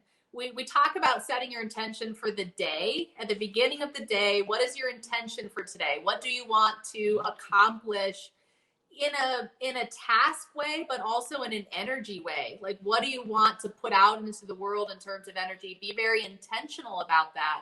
And I think setting your intention for the day, the week, the month, what is your intention when the restaurant reopens? What do you want that day to look like? So we really have to be very, very mindful and focused on goal setting right now. That's great. I like that. Jay, every morning, okay, just text me your intention for the day, if you don't mind. I like it. Should you share your intentions with people? You should. It's a way to stay connected. And I think it also holds you really accountable. So I think, again, in your little family that you guys have there is sharing those intentions so you can hold each other accountable and check in. I hate that smile. I know that smile. That never ends well for me, is that smile right there.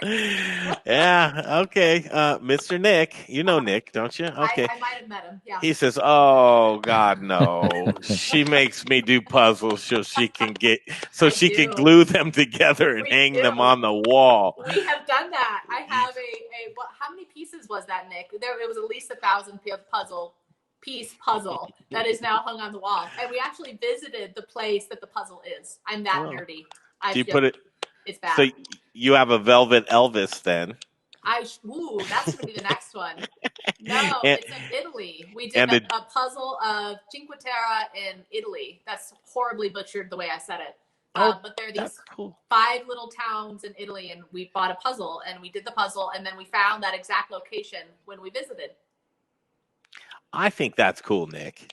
See, For some reason, I picture. they like me. Who wouldn't want to do a puzzle with Dr. Sarah? For some, right? For some reason, I picture Nick coming out of the garage with a neon sign that says something like "sex heals," and he's like, "I'm hanging this up. You put that out. You put that puzzle up. I'm hanging up my sign." That's right. I'm putting my jersey up on the wall. Yeah.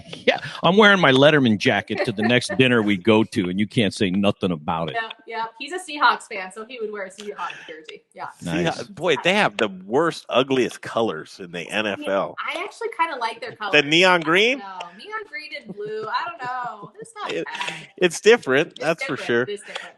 And I was saying that today. I think Jay's been in beast mode. Speaking of that, Jay, well, he's doing such a great job. Every day we're hammering out these broadcasts. And Jay's, it was interesting, Dr. Metz, and this is something I haven't seen in Jay for a long time. I'm trepidatious about calling Jay in the evening because I just want him to have downtime, just put it down. But I kind of review some video and how we're doing and just, some improvement. I called him. He answered the phone, so that was a great sign. That's a good start. He was in a good mood, and he was ready for. He was like, he didn't say I can't wait till tomorrow, but I could tell he was like he was feeling it. He's feeling it right now. He's in beast mode, and I think it's that sense of purpose. Yes, finding that sense of purpose right now, Doctor. And that's the positive side to this. Is I think a lot of people are feeling that. And I love that Jay is feeling that, and I think a lot of us are. It's tiring and it's exhausting, but there's also this deeper sense of connection and purpose and meaning and trying to give back and help people through this. That feels good. That's a good energy that we're putting out there. Way to go, Jay. He's got a microphone up to his mouth. I don't know what. I'm doing 10 different things. What are you doing right now? I'm putting her logo up, her website, her name. I'm switching back and forth between you and I, so people can see who's speaking. Like right now, I just popped up so everybody can see how handsome I am.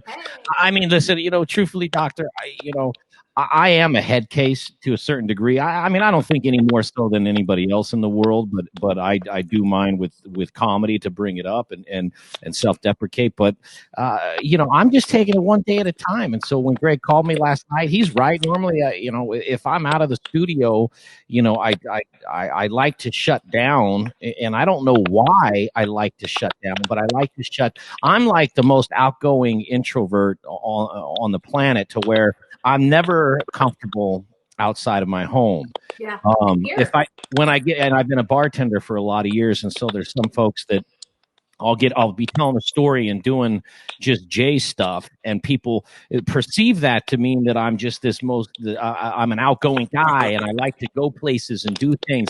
And truth be told, I'm not that guy. No.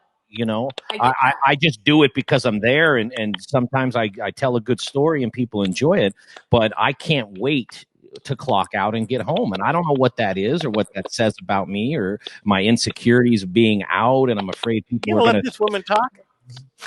I've had and also, Doctor, I've had a lot of I've had a lot of caffeine. Yeah, I'm just going to talk you in. Talk us out of here, Jay. I'm going to talk you into me being a wonderful person. I'll call you later, Dr. Metz. We're just going to leave Jay to himself here. Yeah, let me turn my microphone off. I'll just keep going for you. No, you said it exactly right, Jay. It just means that you're more naturally introverted. People think introversion means you're not good with people. It has nothing to do with how you are with people. It's how you recharge. Do you get energy from people, or do you get energy from just kind of unwinding? And it sounds like you're really good with people. You're great with them. You can tell those stories, make them comfortable. But then you need to recharge at home and just kind of have that downtime. That's all it is. I'm the same way. Yeah, you said that. You said that the other day, that you were kind of an introvert. I'm super introverted. Ask Nick. He has to drag me out of the house. I hate it. We need to interview Nick sometime. We'll get him on here sometime. Talk about Sara. I don't know anybody like this, but if I did, I could identify with them. Getting my way. There's a lot of things going on right now to where you may not be getting your way, and you need to be tolerant of that. How do you adjust to that, to where you're not going to get, you get what you get and don't throw a fit? You remember hearing that? Yeah. And it's interesting because in this culture, you guys are control freaks. You like to fix things, and not being able to control and not being able to fix is very, very uncomfortable. And so it really requires people to have some additional mental flexibility in that you cannot control a storm. You're in the middle of a hurricane on a paddleboard. You are not going to be able to control that. And so having that flexibility to be able to shift, and you guys do have that skill. My guess is most people who work in the restaurant industry, when plan A doesn't work, what do? You move to plan B, you move to plan C. You're constantly rolling with it. You've got to do that same thing in your personal lives right now, is roll with it and recognize that's just what you have to do, is trying to go with plan A. And when plan A doesn't work, you fall apart. That's not something you would allow in the kitchen. Is, well, but we were supposed to have this. It was supposed to be delivered. We can't, you can't open up for tonight? You still have to open up. You got to plan something else. So helping people use that skill that they use in the restaurant, that flexibility and ability to just roll with it, you got to do that right now. Rebecca, what do you have?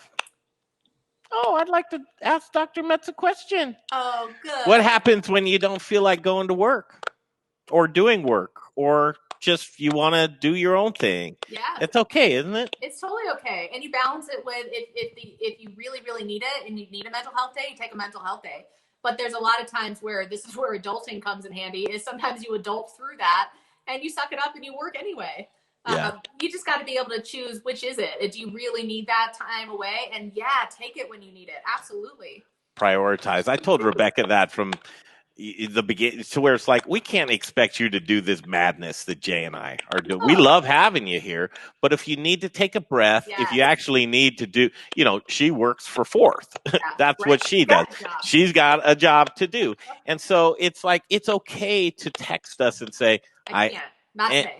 And so just that thing of like letting people down right now, where you think I have to be there for people. Right. Is it okay to say no? Yes. And this is what we were talking about yesterday, in that you are not at 100% every day. And leaders and informal leaders, formal leaders, being able to say, you don't have to be at 100%.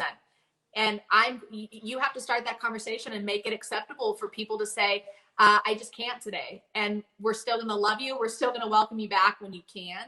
But if today you need to take a step back, that's allowed. It absolutely is allowed in any industry. Sometimes you have to take care of yourself, and that's absolutely okay.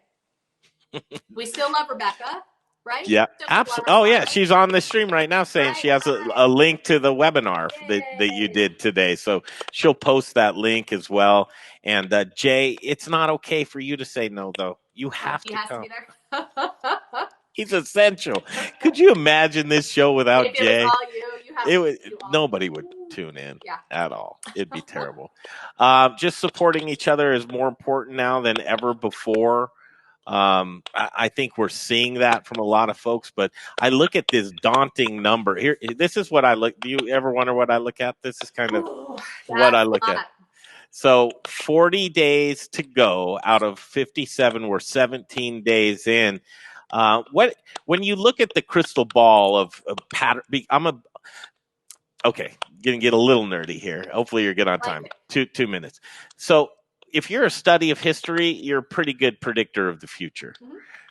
The past precedes itself. So patterns and how people operate, that's probably a big thing in psychology as well, is knowing that nobody's really doing anything different. And in my line of work in media, is nobody's screwing up any differently or doing anything differently the best ways. The headlines are the same, just the names change. Yep. So if we look at the past and we're going forward into the future here, Doctor, with 40 days to go, what can you see in your crystal ball to say, okay, this might be on the horizon. Let's prepare our minds for that.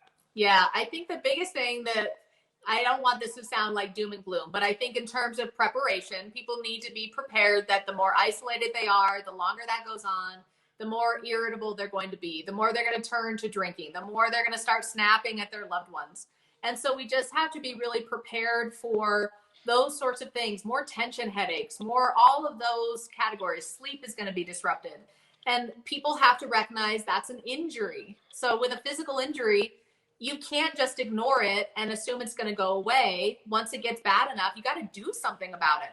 This is the same. Everyone is going to be experiencing significant psychological and emotional injury. So you have to do something, actively participate in your life to heal from those injuries. The longer this goes on, the more injured people are going to be. You've got to get outside. You've got to stay connected. You've got to eat right. You've got to try to get sleep. You've got to do all those things that help you manage the fact that this is going to get harder. It just is. So fundamentals.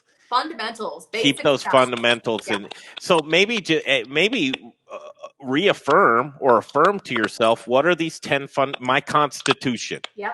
What's your constitution? Write down, 5, 10 things that you need to make sure. And then the rest is kind of like you can pick and choose, but at least you'll have that center lane. Yeah. What's your North Star? Where are you heading during the storm? How do you know if you're still on track? How do you know that you're heading in a healthy direction? You've got to be very focused about that. Yeah, well, because, truth of the matter is that, I sit here with Jay and we talk and, here we are day 17, but truth of the matter is day 50, we could be going batshit crazy over here and you might see us losing our minds that's very, very possible. It's going to get real here in about 2 weeks. I'm going to be doing full on couples therapy with you two. Yeah, it's going to get intense. Oh my goodness. And really, what's getting us through this whole thing is community. Yeah. Is family, community, friends. And will tempers get heated? Probably. Will emotions be, raw? Probably. Will you be on edge? Yeah, probably too. But hopefully that love and that unity, that it's just all the yin and yang, doctor. Yeah. And that's, I think, what it is instead of just impulsively feeding into those tough emotions, is proactively feed into the positive ones. When you have the energy, show admiration and fondness and love and acknowledgement to your loved ones, because there's going to be times when you don't have energy. So anytime you have a little bit, is be really mindful of how you're spending that and reach out to people. Awesome. When I drop the laptop like this, it's not goodbye, but goodbye for now. My mom says that. I love that. She's like, I hate saying goodbye. She says, I like to say goodbye for now because I don't like anything to be final. I like for tomorrow. Could you set us up I'd love for you to maybe spend 10 minutes of just structure and lecture. And what I mean by that is just take some of your experiences that you have and bring us something to where it's like, maybe you guys haven't thought of this yet. Okay. And just a couple of tidbits, and then we'll play off of you tomorrow. You're giving me homework. I don't know. I think you're probably already ready now. It's like we could go, okay, we're all set for the next one. We appreciate what you do for us. And I've had a lot of emails and a lot of feedback of people saying, ending the show with Dr. Metz is probably the best thing decision you guys have ever made. Aww. And I agree with them wholeheartedly. You're so fantastic. Well, back at you. I will do my homework. I'll be ready for you tomorrow. And I look forward to it. Yeah, Nick. Take full advantage of all the great things that she leaves. Like if he didn't watch the show the other day and take her up on all that stuff, he's crazy. Did he? I'm not going to ask you. We'll see you tomorrow. He's a lucky guy. We'll just go with that. Yes, he is. Dr. Sara Metz, Coach 4 Counseling. We'll see you tomorrow. See you tomorrow. What a show. Wow, Jay. What'd you think? Yeah, man. Here we are. Just, yeah. It's, Hi, Jay. Man, Can I take you home? Every time when you were doing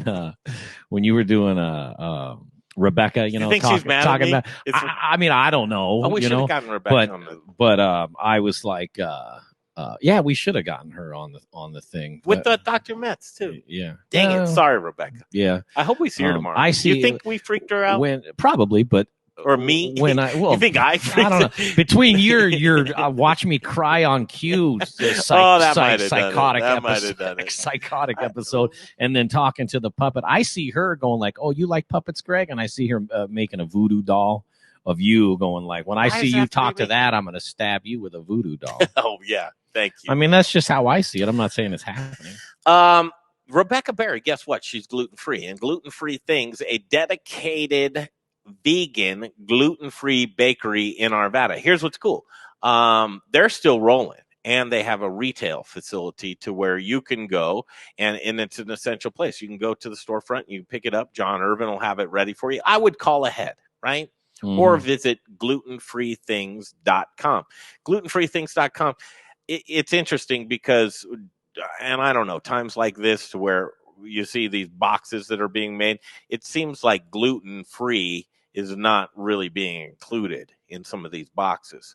So I'll bet you anything, John Irvin from Gluten Free Things in Arvada would put something special together for you. Call ahead or go online. It's in Arvada, but he can ship it anywhere in the country. If you're gluten free and you want some of the best products ever that are gluten free and vegan, it's Gluten Free Things, glutenfreethings.com. I think we covered it. We're going to have a great show tomorrow. Anything on the agenda? I'm working on a few things. Kombucha. I've got a chef in Florida that I'm talking to. Florida? Wow. I want to catch up with the guys from Balmer Peak because they're making just a ton of hand sanitizer and giving it to the frontliners. And I know what do you say? I know people have talked about the hand sanitizer and stuff, but I don't know. They're making a lot of it and they're giving it away. And most everybody's giving it away. Peek in with them. And we want to peek in with a lot of folks as well. If you've seen some of our programming, and I wish I wouldn't have shut my laptop here because I fell in love with Catherine yesterday from Catherine's Bakery. Catherine's French Bakery. Oh, my goodness. Those guys, Mario and Catherine, they just captured my heart. You want to try and support guys like this. Update on this and Travis. You remember Chef Travis Smith? Chef Travis Smith. Mm-hmm. What's the name of the restaurant? Oh, Bistro Colorado. Bistro Colorado. He closed his doors for a while, for now, and that's where people are deciding. Hey, listen, are we set up for this? Are we set up for delivery, or do we need to regroup? What's health right now? Would the dollars make sense to somebody who has this structure together? So Chef Travis, he's going to regroup, but we talked to him. I'm going to give him a phone call, but email us, greg@themoderneater.com, jay@themoderneater.com, or we have a text line. Send bizarre texts to I'll put it up. 720. I know this by heart. 720-715-3311. 720-715-3311. If you have a story and you want to come on the Modern Eater Show, we've got programming every single day. So Monday through Friday from 2 to 5 p.m. We're past our time now. We probably have 2 people watching. But the replay, getting a lot of play in the replay. YouTube, please, while you're at YouTube, could you please subscribe to our YouTube channel? And then we have it very organized. All of this coronavirus coverage, the past 17 days of programming, we have all in one place for you. And it's kind of cool to see that chronological order of, how this is all unfolding. So we'll be here with you Monday through Friday from 2 p.m. to 5 p.m. and then Saturdays, of course, right here on 630 KHOW and streaming live on Facebook and YouTube from 6 to 8 p.m. That is correct. Okay, buddy. We'll see you tomorrow. Great job. Rebecca Berry, we miss you. Brian Freeman, we love you. Little Rich Schneider doing Little Rich stuff. And for Sam Pasquale and Jay Parker, myself, Greg Hollenbach, we'll see you tomorrow on the Modern Eater Show.